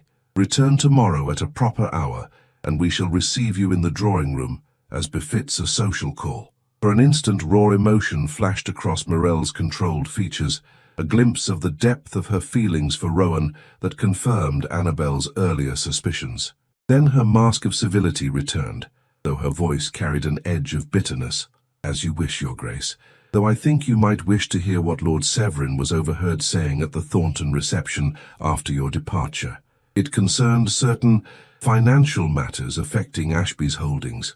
Rowan's expression hardened. "Whatever Severin's latest attempt at mischief, it can be addressed tomorrow. For tonight, my wife and I have private matters to conclude." The deliberate emphasis he placed on wife and private caused Morell's complexion to pale beneath its careful coloring. She executed a stiff curtsy. "Of course, your servant, Your Grace." "Your Grace," she added to Annabel, with markedly less deference before departing, closing the door with unnecessary force behind her. "That," Annabel observed after a moment of silence, "was a most unexpected intrusion, and most fortuitously timed from our perspective," Rowan noted, a trace of grim humor entering his voice. "Morell's report to Severin regarding what she witnessed will do more to counter the existing rumors than any public appearance we might make." "You believe she will report to him directly?" "Without question. They have formed an alliance of convenience, she providing local intelligence while he leverages his London connections. But seeing me on my knees before you will disturb her far more than it will please Severin." Annabel considered this assessment thoughtfully. "Because her feelings for you are genuine, however poorly expressed, while his motivation is purely malicious." "Precisely." Rowan released her hand, moving to pour himself another measure of brandy. "Though I had not intended our private conversation to include such dramatic staging, it may prove advantageous, provided we follow through on the commitment it implied," Annabel noted carefully. "A tableau witnessed once may be dismissed as an aberration. Sustained evidence of marital harmony cannot be so easily discounted." Rowan regarded her over the rim of his glass, his expression softening into something approaching tenderness. "You continue to demonstrate remarkable strategic thinking, Duchess. I begin to believe that in you, I may have found not merely a suitable alliance but a genuine partner." "I should like to be that," she admitted quietly. "A partner in addressing whatever challenges arise, including those Severin may yet devise regarding Ashby's financial matters, which Lady Morell so conveniently mentioned." A shadow crossed Rowan's features. "That reference concerns me. Severin should have no knowledge of Ashby's financial position, yet his comment suggests otherwise. I shall need to consult with my steward tomorrow." "Could Severin potentially damage Ashby's economic interests?" Annabel inquired, concern evident in her voice. "Not directly. The entail protects the primary estate, and my father was meticulous in his financial management, but certain investments and outlying properties might be vulnerable to manipulation of share prices or lending rates." Rowan's brow furrowed in thought. "I shall need to examine the accounts personally, rather than relying solely on reports." Annabel hesitated, then offered tentatively, "Perhaps I might assist in that examination. My father's financial indiscretions provided me an unfortunate but thorough education in identifying discrepancies in accounting ledgers. Surprise, followed by genuine appreciation, crossed Rowan's countenance, an unexpected but potentially valuable skill in a duchess. I should welcome your perspective, particularly as a fresh pair of eyes might detect patterns that familiarity has rendered invisible to me. This simple acknowledgement of her potential contribution warmed Annabel more deeply than any conventional compliment might have done. In it lay the seeds of the true partnership she had begun to hope might be possible between them. Then we shall face Severin's machinations together, she stated with quiet conviction, whether they take the form of social undermining or financial sabotage. Rowan set down his glass and approached her once more, taking both her hands in his with a gentleness that belied his powerful frame. Together, he agreed, his voice dropping to a register that sent an unexpected shiver along her spine. Beginning tonight as I proposed. Annabel met his gaze steadily, recognizing the question implicit in his words. Yes, she answered simply. Let us begin as we mean to continue, Rowan, with honesty, mutual respect, and shared purpose. For a moment, something like wonder flickered in his green eyes. Then, with deliberate care, he raised her hands to his lips, pressing a kiss first to one and then the other, a gesture both courtly and unexpectedly intimate. I shall instruct the household staff regarding the new arrangements, he said quietly, and tomorrow we shall present ourselves to the world as truly husband and wife, united against whatever storms may come. As Annabel departed the study to prepare for this new chapter in their marriage, she touched her mother's pearls with fingers that trembled slightly from the intensity of the evening's revelations. Whatever lay ahead, Severin's malice, Mirel's jealousy, the watchful eyes of society, she would face it beside a man who had begun to reveal depths she had not dared hope existed beneath his austere exterior. The Duke had knelt before her in the darkness of his study, a gesture of humility that paradoxically demonstrated greater strength than any display of dominance could have achieved. And in that moment, something had shifted between them, something that felt remarkably like the first fragile tendrils of genuine affection taking root where only duty had existed before. London, in early spring, presented a curious amalgamation of contradictions. Elegant carriages navigating muddy streets, fashionable promenades conducted beneath threatening skies, and the persistent coal smoke that veiled even the most resplendent facades. Yet to Duchess Annabel Hale, newly arrived at the Ashby townhouse in Grosvenor Square, the city's vibrant energy proved an exhilarating change from the studied tranquility of country life. The past month had wrought remarkable transformation in her circumstances. Following their confrontation with Lord Severin's machinations and the Duke's unexpected gesture of humility, Annabel's position at Ashby Hall had shifted dramatically. No longer merely an ornamental accessory to her husband's status, she had become his genuine partner. In managing the household, in examining the estate's financial affairs, and most significantly, in presenting a united front against the whispers that had threatened to undermine their marriage. The connecting door between their chambers now stood perpetually open, a physical manifestation of the emotional barriers that had begun to crumble between them. Though their relationship maintained appropriate restraint, a new warmth characterized their interactions. Small courtesies extended, private smiles exchanged, hands occasionally touching when they believed themselves unobserved. This morning, Annabel stood before the window of the Ashby townhouse's morning room, observing the fashionable traffic along Grosvenor Square while awaiting her husband's return from his meeting at the bank. The journey to London had been undertaken with dual purpose: to introduce Annabel formally to society as Duchess of Ashby, and to investigate certain financial irregularities they had discovered in the estate ledgers, irregularities that suggested deliberate manipulation rather than mere accounting error. "Her Grace will see you now," announced the butler's measured tones from the doorway, interrupting her contemplation. Annabel turned, momentarily confused by the formal announcement in her own home, only to find Lady Eleanor Winters regarding her with evident amusement. "Forgive the unconventional arrival," Lady Eleanor offered, advancing into the room with characteristic directness. "I took the liberty of calling upon you immediately upon learning of your presence in town. The season promises to be unusually eventful this year, and a new duchess of your particular circumstances would benefit from proper intelligence." "Lady Eleanor," Annabel greeted her warmly, genuinely pleased by the unexpected visit. "Your presence in London is fortuitous indeed. Please join me for tea." As the butler departed to arrange refreshments, Lady Eleanor settled herself comfortably, her shrewd gaze assessing Annabel with approval. "You appear remarkably well rested for one who has recently journeyed from the country. Marriage evidently agrees with you, Your Grace." The subtle emphasis on the final phrase confirmed Annabel's suspicion that Lady Eleanor possessed detailed knowledge of the earlier rumors regarding her marital arrangements. "It has proven unexpectedly satisfying," she acknowledged, with deliberate ambiguity. Lady Eleanor's lips curved in knowing appreciation of the measured response. "Indeed, the transformation in the Duke these past weeks has been noted with considerable interest in certain circles. He appears unburdened in a manner not witnessed since before the unfortunate business with Lady Helena."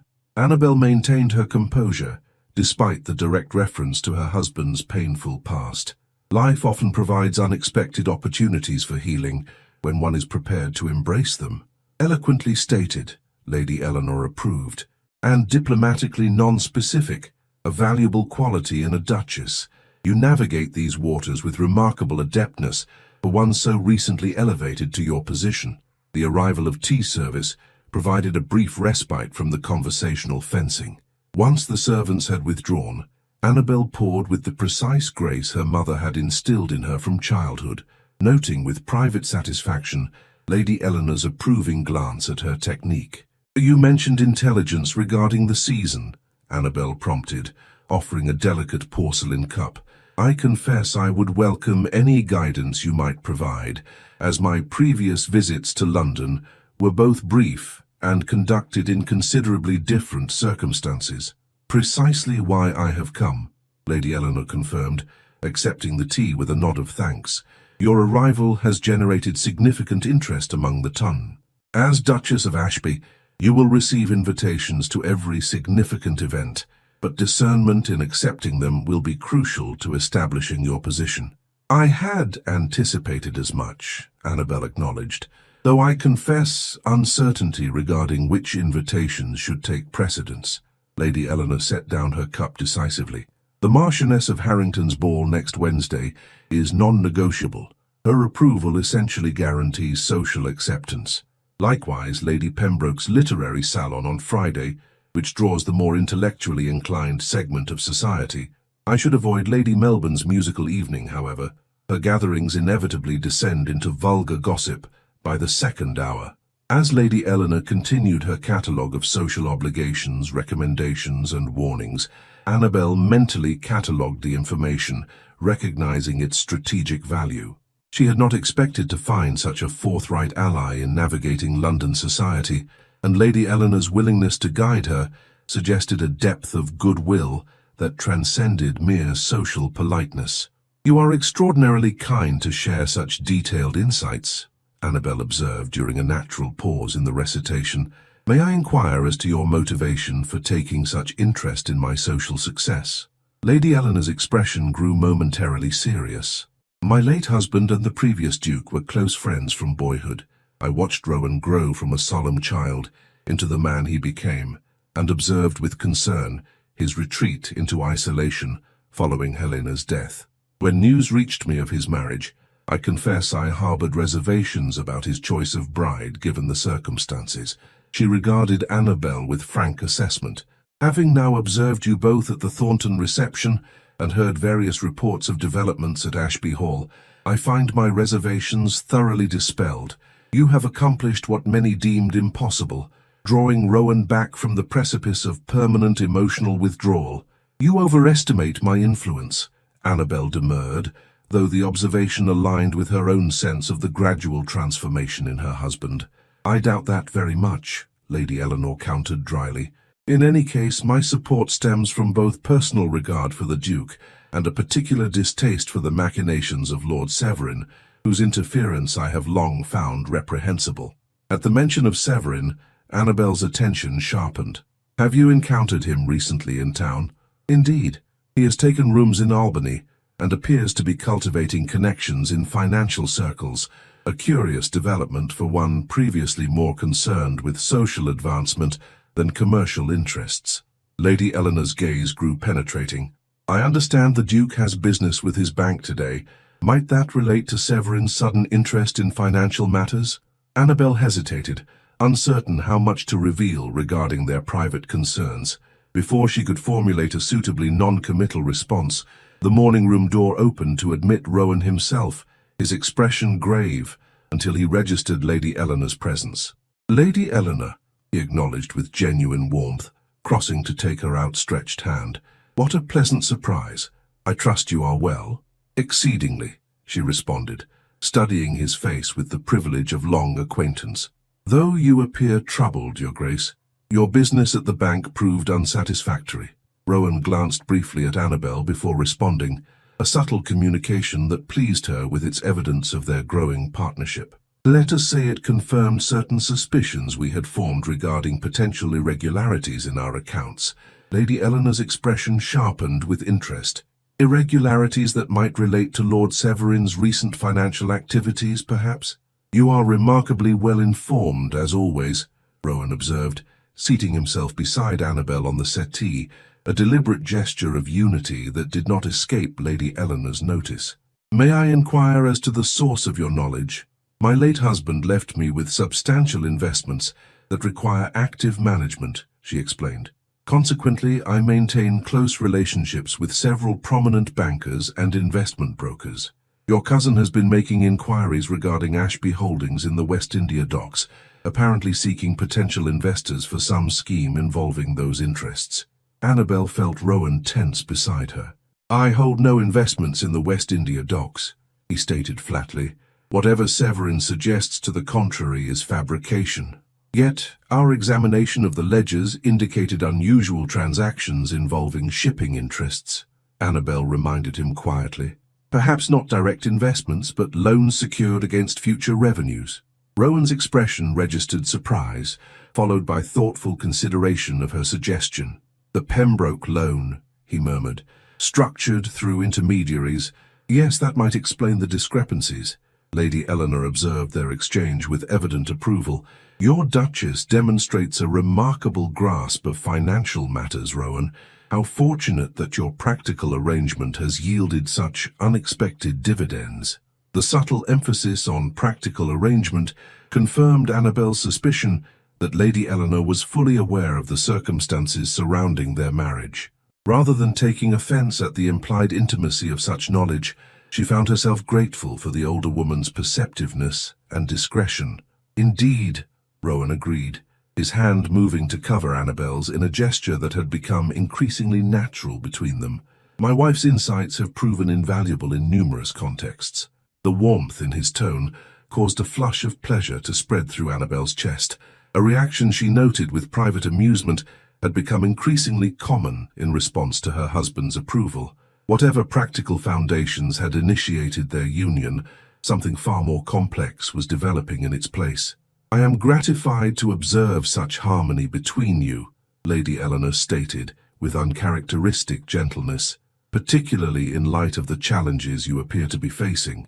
If Severin is indeed attempting to manipulate investments connected to Ashby Holdings, you would be well advised to consult Lord Harrison at Coutts. His expertise in untangling complicated financial structures is unparalleled. A valuable suggestion, Rowan acknowledged. I shall call upon him tomorrow. Excellent. And now, Lady Eleanor rose with decisive energy, I shall take my leave, having accomplished my primary purpose in calling, namely to ensure that Her Grace receives appropriate guidance regarding the social battlefield she is about to enter. As she prepared to depart, she addressed Annabel directly. The Marchioness of Harrington's ball, Your Grace. I shall call for you at 9 o'clock. Arrive precisely at 10, fashionably late, but not insultingly so. Wear the Ashby diamonds rather than the emeralds. They make a more decisive statement regarding your position.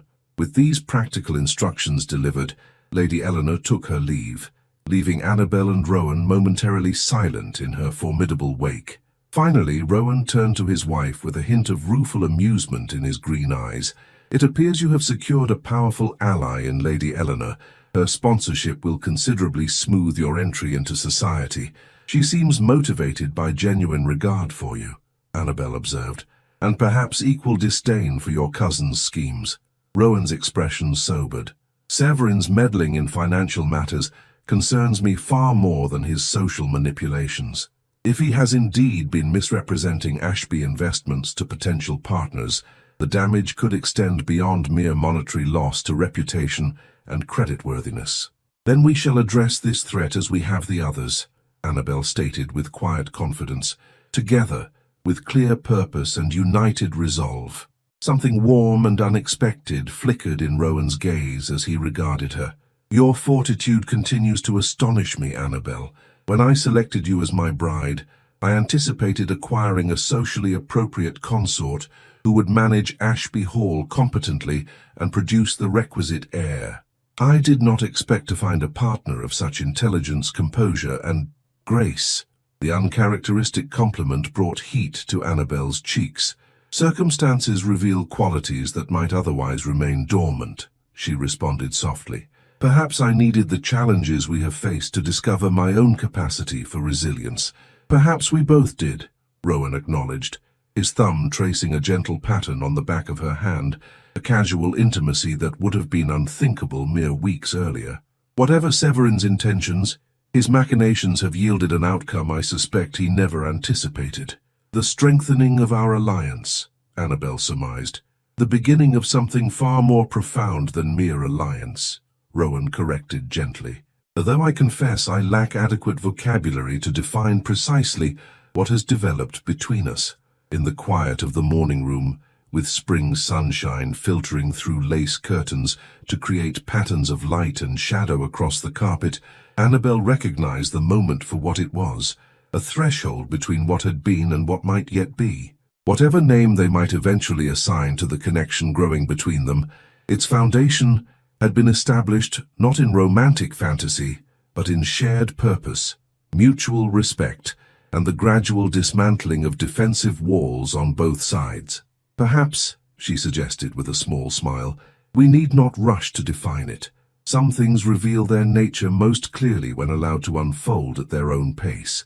Rowan's answering smile, a rare, unguarded expression that transformed his severe features, suggested that in this, as in so much else of late, they had achieved a harmony neither could have anticipated when they had spoken their wedding vows that winter day at Ashby Hall. The Marchioness of Harrington's grand ballroom glittered with candlelight reflected in countless facets of crystal, polished silver, and ladies' jewels. Beneath ornate ceilings adorned with mythological scenes, the cream of London society engaged in the elaborate rituals that defined the season. Introductions precisely calibrated to reflect status, conversations structured to convey information while maintaining decorum, and dance sets arranged with strategic consideration of familial alliances and marital prospects. Into this glittering arena, Duchess Annabel Hale made her entrance on her husband's arm, conscious of the subtle ripple of awareness that spread through the gathering at their arrival. She wore a gown of ivory silk, embellished with silver embroidery, that caught the light with each movement, while the Ashby diamonds, a magnificent parure comprising tiara, necklace, earrings, and bracelet, established her position beyond any possible dispute. "Breathe, Duchess," Rowan murmured for her ears alone as they paused at the entrance to be announced. "You have faced far more daunting challenges than a ballroom of curious aristocrats." His quiet support steadied her, as it increasingly had over the past weeks. "I merely hope to do credit to your name and position," she replied softly. Something warm flickered in his gaze. "You have already honored both beyond any expectation. Tonight is merely an opportunity to demonstrate that fact to society at large." Before she could respond to this unexpected compliment, the majordomo's voice rang out, announcing their arrival in tones designed to carry throughout the cavernous space. "His Grace the Duke of Ashby and Her Grace the Duchess of Ashby." All eyes turned toward them as they descended the shallow steps into the ballroom. Annabel maintained perfect posture, and a serene expression, though her pulse quickened with awareness of the assessment taking place behind the polite smiles directed their way. The Marchioness herself, a statuesque woman of perhaps 50, whose commanding presence belied her petite stature, approached to greet them with the precise degree of warmth appropriate to their rank. "Your Grace," she addressed Rowan, with practiced charm, "how delightful that you have honored us with your presence this evening. It has been far too long since you graced a London ballroom." "The pleasure is mine, Lady Harrington," he responded with formal courtesy. "May I present my wife, Annabel, Duchess of Ashby?" The Marchioness turned her penetrating gaze upon Annabel, who executed a flawless curtsy calibrated to acknowledge the older woman's social primacy while maintaining her own ducal dignity. "Your Ladyship, I am most grateful for your kind invitation to this splendid gathering. The newest Duchess of Ashby is naturally welcome in any respectable home," the Marchioness replied, her tone revealing neither approval nor its absence. "I knew your mother slightly in her youth, Your Grace. She possessed remarkable poise, as I observe you do likewise." This reference to her mother, and the implicit acknowledgement of Annabel's own lineage despite her father's subsequent disgrace, represented a significant social victory. "You honor me with the comparison, Lady Harrington. My mother often spoke of the season she spent in London with great fondness." The Marchioness's expression warmed fractionally. "Well, we shall ensure your own experience proves equally memorable. Come, I must introduce you to several particular friends who will be most interested to make your acquaintance." As Lady Harrington led them through the crowded ballroom, Annabel became acutely aware of the whispers that followed in their wake. The earlier newspaper speculation about their marriage had indeed reached London society, but their current appearance, the Duke's proprietary hand at her elbow, the Ashby diamonds adorning her person, their evident harmony of movement, served as powerful counter-evidence to those damaging rumours. "Lady Pembroke, Lord Pembroke," the Marchioness announced as they approached a distinguished couple, "allow me to present the Duke and Duchess of Ashby. Her Grace is newly arrived in town and will, I trust, bring a refreshing perspective to our little circle." The introductions continued, a carefully curated selection of society's most influential members, Annabel realized, whose approval would effectively establish her position beyond dispute. Throughout, Rowan remained at her side, his imposing presence both protective and validating. Following these essential social formalities, the Duke led Annabel onto the dance floor for the opening set. As they moved through the intricate patterns of the quadrille, Annabel noted how other couples discreetly observed them, their deportment, their apparent comfort with each other, the occasional exchanged glances that suggested genuine connection rather than mere social performance. "You dance admirably, Duchess," Rowan observed as they came together briefly in the figure. "Another unexpected accomplishment. My mother insisted upon proper instruction, even after our circumstances became reduced," Annabel replied. She maintained that deportment and accomplishments would prove valuable assets regardless of financial status. "A prescient assessment," he acknowledged, a hint of genuine warmth softening his habitual reserve, though I suspect she could not have anticipated precisely how valuable they would ultimately prove. The subtle reference to their marriage, and the implicit acknowledgement of its advantageous nature for both parties, might once have caused Annabel discomfort. Now, however, she recognized it as part of the candor that had gradually developed between them, replacing polite fictions with honest recognition of their circumstances and evolving connection. As the evening progressed, Annabel found herself separated from Rowan during subsequent dance sets, as protocol demanded she accept invitations from other gentlemen of appropriate rank. During one such interlude, while partnered with the elderly Earl of Wexford in a sedate minuet, she became aware of a familiar figure, observing her from the perimeter of the dance floor. Lord Severin Ashford, elegantly attired in evening clothes of the latest fashion, raised his champagne glass in ironic salute when he caught her eye. The calculated gesture, visible to many in the surrounding company, represented a public acknowledgement of their connection that could neither be ignored nor openly rebuffed without creating precisely the sort of social awkwardness Severin undoubtedly hoped to provoke. "Your husband's cousin appears determined to claim acquaintance, Duchess," Lord Wexford observed, with the privilege of age and rank. A complex character, young Ashford, charm and venom in equal measure, if the whispers hold any truth. Family connections often present unique challenges, my lord, Annabel responded diplomatically, though I find focusing on one's immediate concerns rather than distant relations generally proves most productive. The elderly Earl chuckled appreciatively at her tactful dismissal. Well said, Your Grace. The Ashby title appears to have found a worthy custodian in you, regardless of what certain quarters might have initially suggested. As the dance concluded, Annabel found herself momentarily without escort, a potentially awkward situation that Severin immediately moved to exploit, approaching with the smooth confidence of one assured of his social position. "Duchess," he greeted her with exaggerated deference, executing a bow of perfect correctness that nonetheless managed to convey subtle mockery. "How magnificent you look this evening. The Ashby diamonds become you remarkably well, almost as though they had been designed specifically for your adornment." "Lord Severin," Annabel acknowledged with cool composure, "what an unexpected pleasure to encounter you in town. I had understood your business interests typically kept you in more commercial settings." A flash of annoyance crossed his features before his practiced smile reasserted itself. "My interests are diverse, Duchess, encompassing both social and financial spheres. Indeed, I have recently been exploring certain investment opportunities that touch upon Ashby Holdings, a family connection that provides particular insight, you understand." The deliberate reference to his questionable financial activities confirmed Annabel's suspicion that his appearance tonight was no mere coincidence, but a calculated move in whatever game he continued to play against Rowan.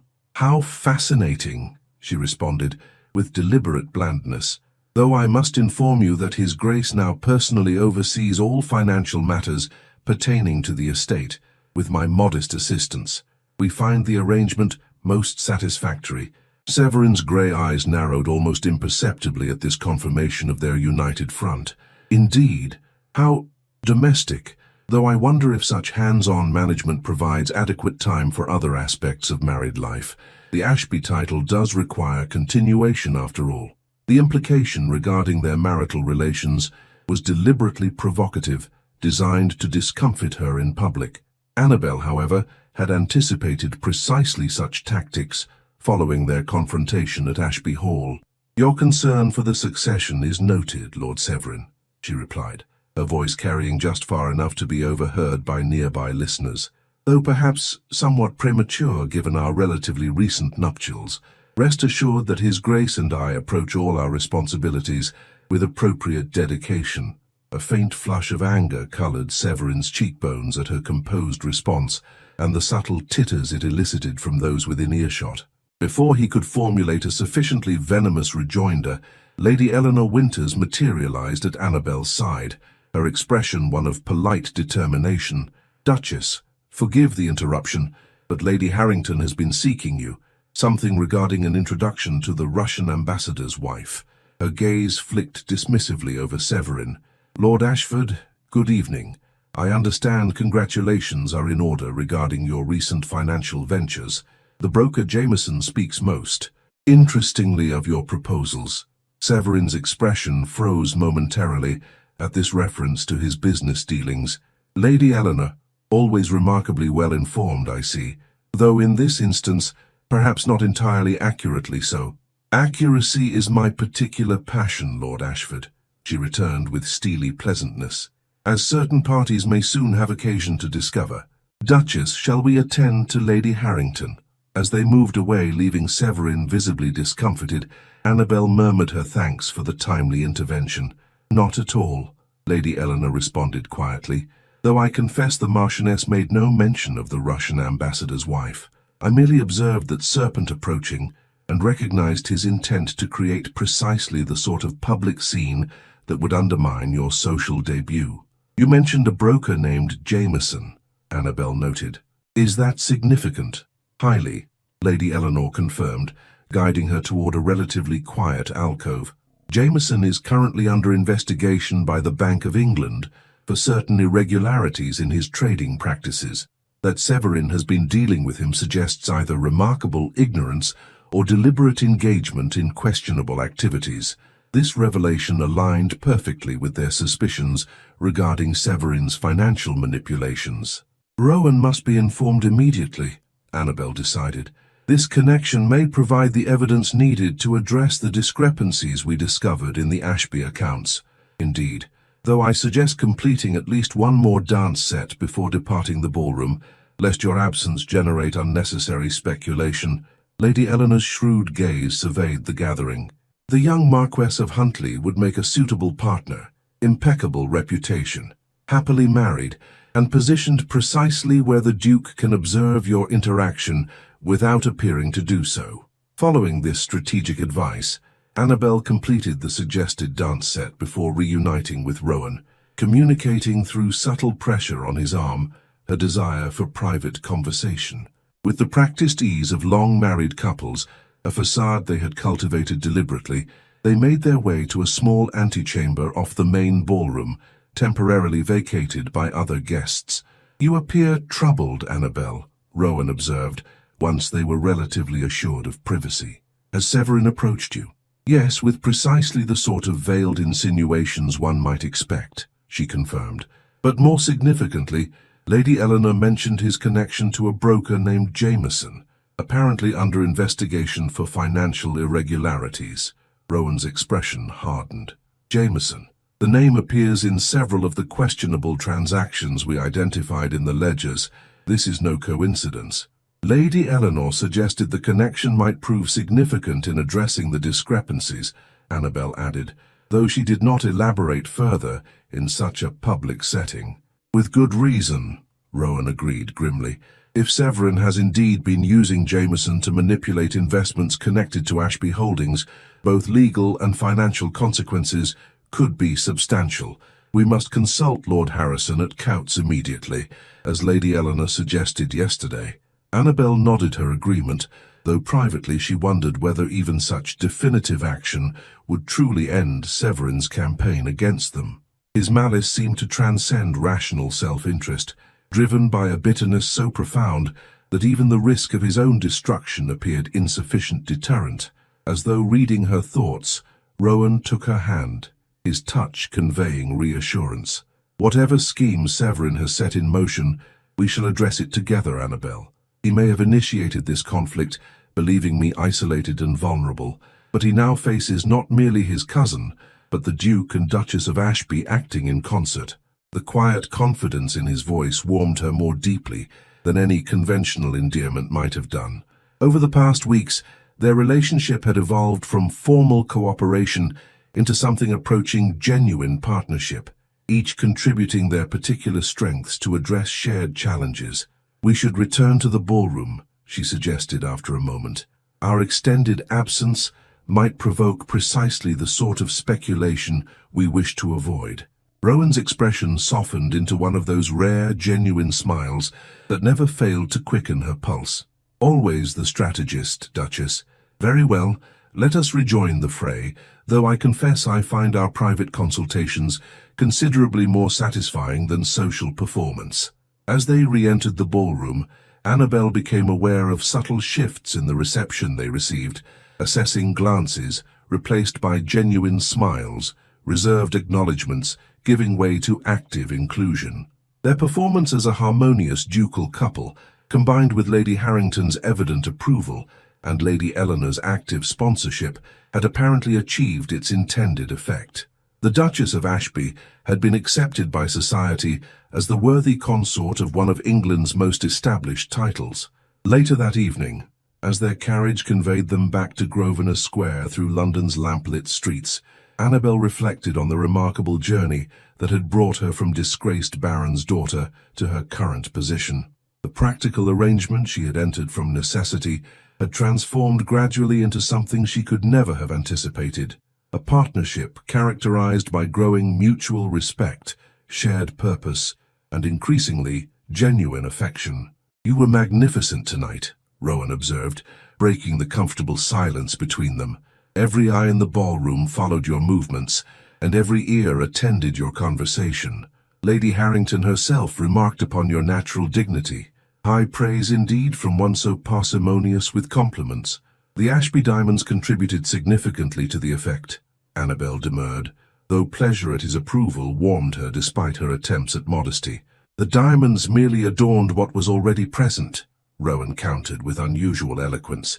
Your composure when confronted by Severin, your gracious interaction with each introduction, the perfect balance you maintained between appropriate reserve and engaging warmth. These qualities reflect not jewelry but character, Annabel.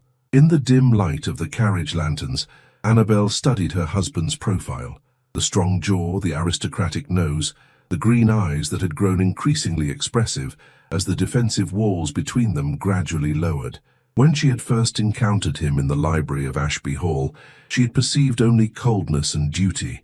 Now she recognized the complexity beneath that severe exterior, the honor that governed his actions, the loyalty he extended to those who earned his trust, the capacity for tenderness he had begun to reveal in unguarded moments.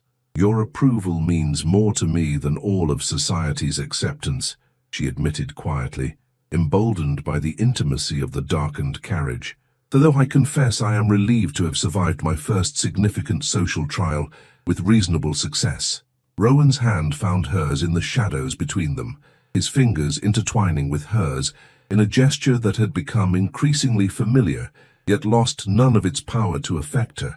Not merely success, Annabel, triumph. You have established yourself as a duchess of consequence in a single evening, an accomplishment that many with far more advantages have failed to achieve in multiple seasons. As the carriage turned into Grosvenor Square, approaching the illuminated facade of the Ashby townhouse, Annabel felt a curious sense of homecoming, not merely to the physical structure, but to the shared life they had begun to build within its walls. Whatever challenges still awaited them, Severin's financial machinations, society's continued scrutiny, the complex emotional territory they had only begun to navigate together, they would face united, with a strength neither could have possessed alone. The Duke had knelt to her in darkness, transforming a gesture of submission into one of profound commitment. The Duchess had risen to meet that commitment, discovering within herself resources of courage and resilience she had never known she possessed. Together they had begun to forge something neither had anticipated when speaking their wedding vows, a union founded not in romantic fantasy or mere practical advantage, but in the more enduring bedrock of mutual respect, shared purpose, and genuine care for one another's well-being.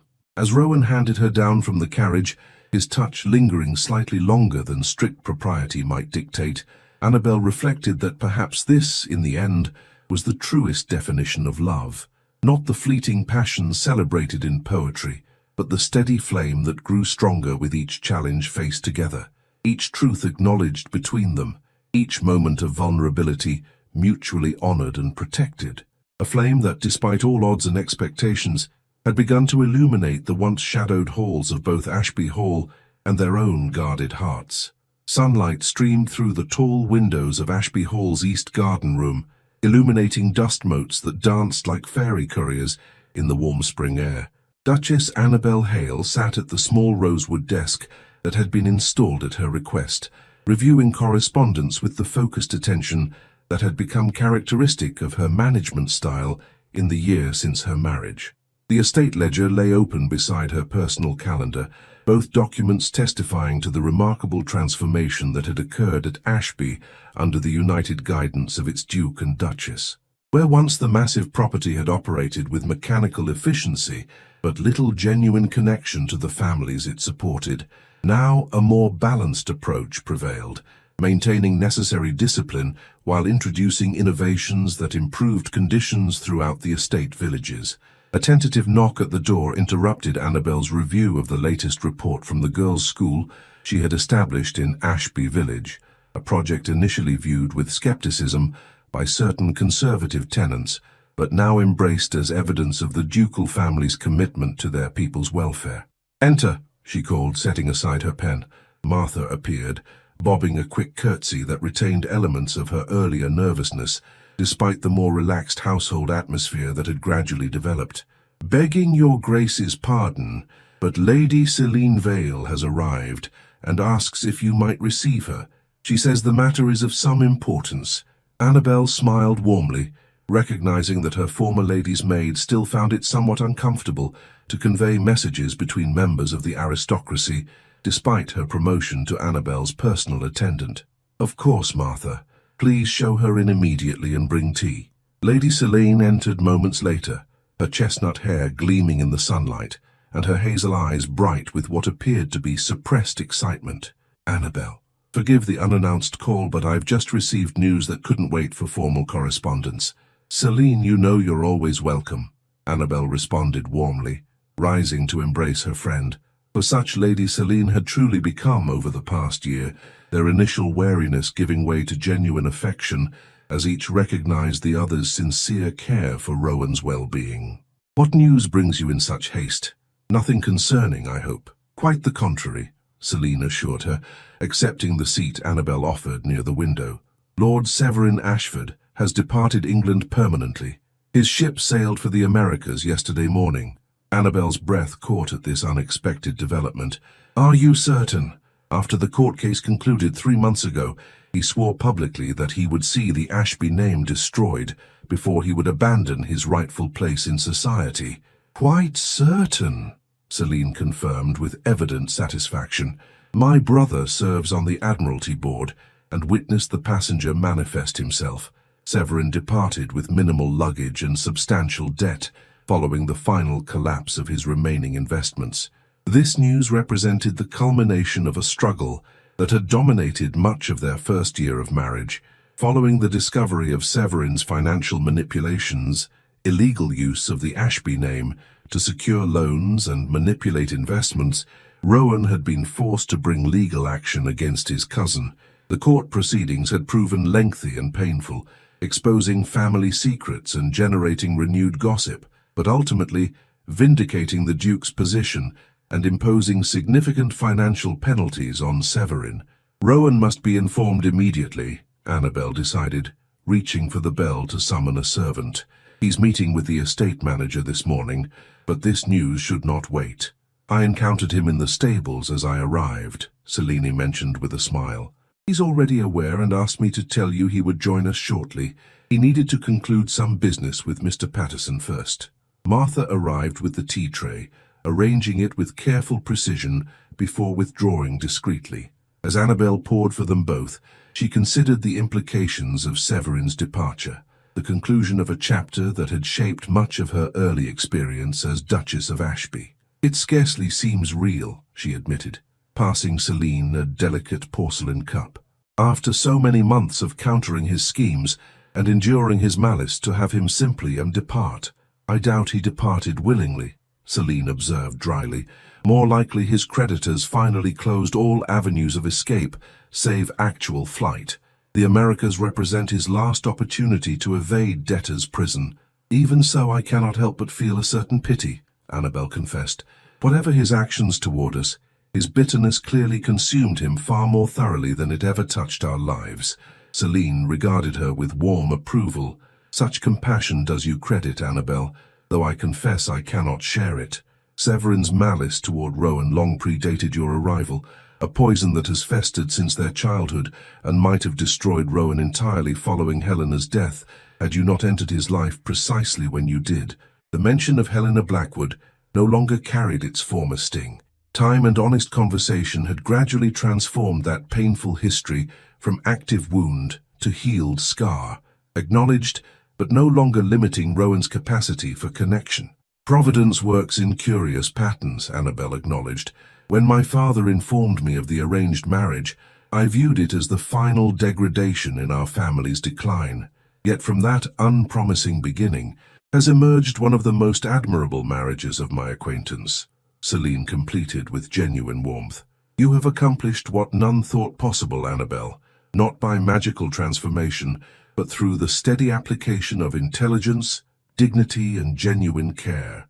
Before Annabel could respond to this generous assessment, the garden room door opened to admit Rowan himself, his tall figure momentarily silhouetted against the corridor's dimmer light.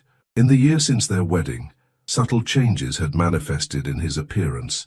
The severe lines around his mouth softened, his posture less rigid, though no less commanding, his green eyes more frequently animated by warmth or humor.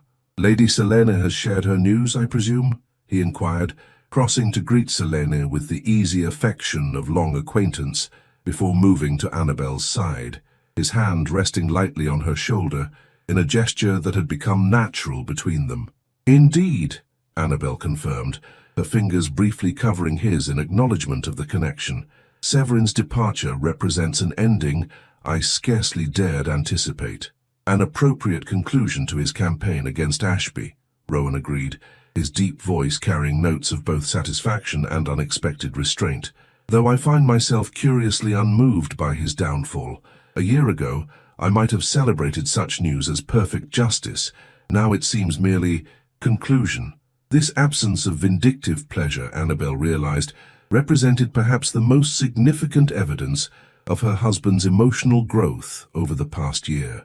The man who had once been consumed by pride and propriety had gradually reclaimed his capacity for both compassion and perspective, qualities that his earlier wounds had driven into retreat. "With Severin's departure, perhaps we might finally consider the London season without strategic necessity," Selene suggested, skillfully shifting the conversation toward more pleasant topics. "Lady Eleanor mentioned that you had declined several significant invitations this spring." Rowan and Annabel exchanged a brief glance of shared understanding before he responded. "We have decided to remain at Ashby through the summer. The estate benefits from our direct attention, and we find country life increasingly satisfying." The carefully neutral phrasing concealed the deeper reason for their decision, a private joy they had chosen to protect from society's scrutinizing gaze for a few precious months longer. Annabel's hand moved unconsciously to her midsection, where the first subtle swell of new life had recently become apparent beneath her gowns. Celine's observant gaze caught the gesture, her eyes widening slightly before warming with delighted comprehension. "Ah," she murmured, "I begin to understand your preference for rural tranquility. May I offer my most heartfelt congratulations?" Annabel felt her cheeks warm with a mixture of embarrassment and pleasure at having their secret so easily discerned. "We had intended to make a formal announcement after the first trimester concluded," she admitted. "The physician confirms all progresses well, but we thought it prudent to wait." "Your discretion is admirable," Selene assured her, evident joy illuminating her expressive features.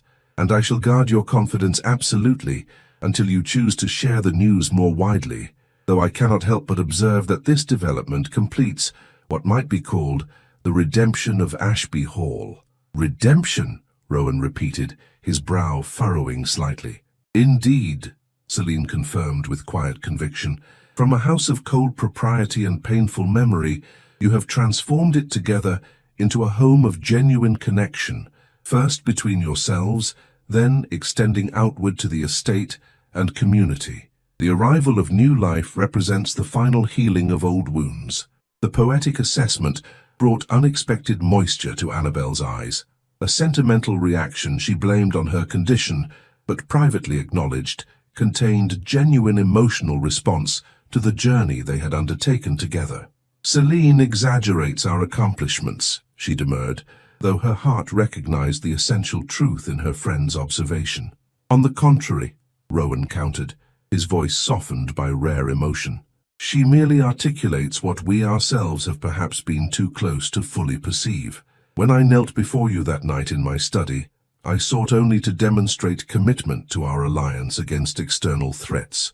I could not have anticipated that gesture would initiate a transformation far more profound than mere strategic partnership." The open acknowledgement of their emotional evolution, offered in Selene's presence rather than in private, represented yet another measure of how far they had traveled from the formal strangers who had exchanged vows in St. Mary's Chapel. "The journey continues," Annabel responded softly, her hand finding his, "for both of us, and soon for three." A genuine smile transformed Rowan's features, an expression that had gradually become more frequent, but lost none of its power to affect her. "Indeed. And whatever challenges that journey may present, we shall face them as we have faced all others. Together," Annabel completed, the simple word encompassing the complex reality they had built between them, a marriage founded not in romantic illusion, but in something far more enduring, mutual respect that had deepened into genuine admiration, practical alliance that had evolved into emotional partnership, and cautious trust that had gradually blossomed into love. Not the passionate, impulsive love celebrated in poetry, but a deeper, steadier flame, one kindled slowly through shared purpose and mutual discovery, tested by external challenges and strengthened by honest recognition of both strengths and vulnerabilities on both sides. As Celine took her leave some time later, Annabel stood with Rowan at the entrance to Ashby Hall, observing their friend's carriage departing down the long drive that stretched between ancient oaks, now bright with spring foliage. The afternoon sunlight bathed the estate in golden warmth, illuminating the gardens where tender new growth promised summer abundance. "She was right, you know," Rowan observed quietly, his arm encircling Annabel's waist in a gesture of protective affection that still thrilled her despite its growing familiarity. "About redemption. When my father died and I assumed the title, I viewed Ashby merely as a responsibility to be maintained, a legacy to be preserved through discipline and adherence to tradition. I never anticipated it might become a home," Annabel supplied when he hesitated. "Not merely a great house, but a place of genuine belonging." "Yes."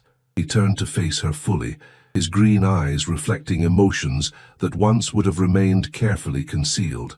"Though not through any virtue of stone and timber, but through the grace you brought within its walls." The deliberate reference to her name and the deeper meaning he assigned to it brought warmth to Annabel's cheeks. "We have transformed it together, Rowan. Neither of us could have accomplished it alone." In the golden light of afternoon, with new life growing beneath her heart and the steady strength of her husband's presence beside her, Duchess Annabel Hale contemplated the curious workings of Providence that had led her from her father's desperate arrangement to this moment of authentic fulfillment. Not the romantic fantasy she had occasionally permitted herself in girlhood, but something far more substantial, a partnership founded in reality rather than illusion, tested by genuine challenges, and strengthened through mutual growth and shared purpose. The Duke had knelt before her in darkness, transforming a gesture of submission into one of profound commitment. That commitment had gradually evolved into something neither had anticipated, a love built not on fleeting passion, but on the enduring foundation of mutual respect, genuine care, and shared vision for the legacy they would create together. As they turned to re-enter the house that had truly become their home, Annabel's hand found its accustomed place within her husband's, their fingers intertwining with the easy familiarity of genuine connection. Whatever the future might hold, the imminent joy of parenthood, the continuing responsibilities of their position, the inevitable challenges that life would present, they would face it not as Duke and Duchess merely, but as Rowan and Annabel, bound together by choice as much as by circumstance. For in the end, it was not the formal vows spoken in St. Mary's Chapel that had truly united them, but the daily choices made thereafter, to lower defensive walls, to extend trust despite past wounds, to value character above appearance, to forgive imperfection while encouraging growth. From these seemingly small decisions, offered and reciprocated over months of shared life, had emerged the most precious and unexpected outcome of their practical arrangement, a love as strong as it was unlooked for, and all the more treasured for having been discovered rather than assumed. The great oak door of Ashby Hall closed behind them, enclosing them within the home they had created together, a home soon to be brightened by a child who would embody the hope and healing they had found in each other's arms. The Duke who had knelt in darkness had risen into light, and the Duchess who had entered in uncertainty had found her rightful place not merely by title, but by the grace that had transformed them both. In the quiet chambers of our hearts, true nobility is not found in titles, wealth, or ancient bloodlines, but in the courage to kneel before another in humility. The Duke of Ashby discovered what many souls learn only after great loss, that strength lies not in rigid pride or cold distance, but in the vulnerable confession of our wounds and the brave decision to trust again after betrayal. Annabel's journey reminds us that dignity is not something bestowed by others, but carried within, a quiet flame that burns brightest when tested by life's cruelest winds. Her patient grace transformed not just a marriage of convenience, but the wounded heart of a man who had forgotten how to feel. Perhaps the deepest lesson lies in how healing occurs not in grand gestures but in daily choices, the decision to see beyond appearances, to extend trust when past experience counsels caution, to build bridges where others erect walls. Love, in its truest form, is not the thunderbolt of poetry, but the steady flame kindled through shared purpose and mutual respect. In a world that celebrates passionate beginnings, the Duke Who Knelt honors the more profound beauty of patient growth, how two souls brought together by circumstance rather than choice can discover in each other not just the partner they needed, but the person they were capable of becoming. True redemption comes not when we find someone to heal our wounds, but when loving another teaches us to kneel before our own humanity, vulnerable, imperfect, and infinitely worthy of grace.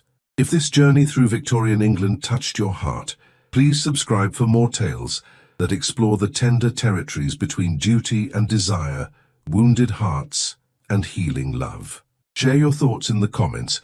Did Rowan's transformation move you? Did Annabel's quiet strength remind you of someone in your own life? The greatest gift you can offer a storyteller is to carry these characters forward in your imagination, allowing their struggles and triumphs to illuminate your own path through life's complexities.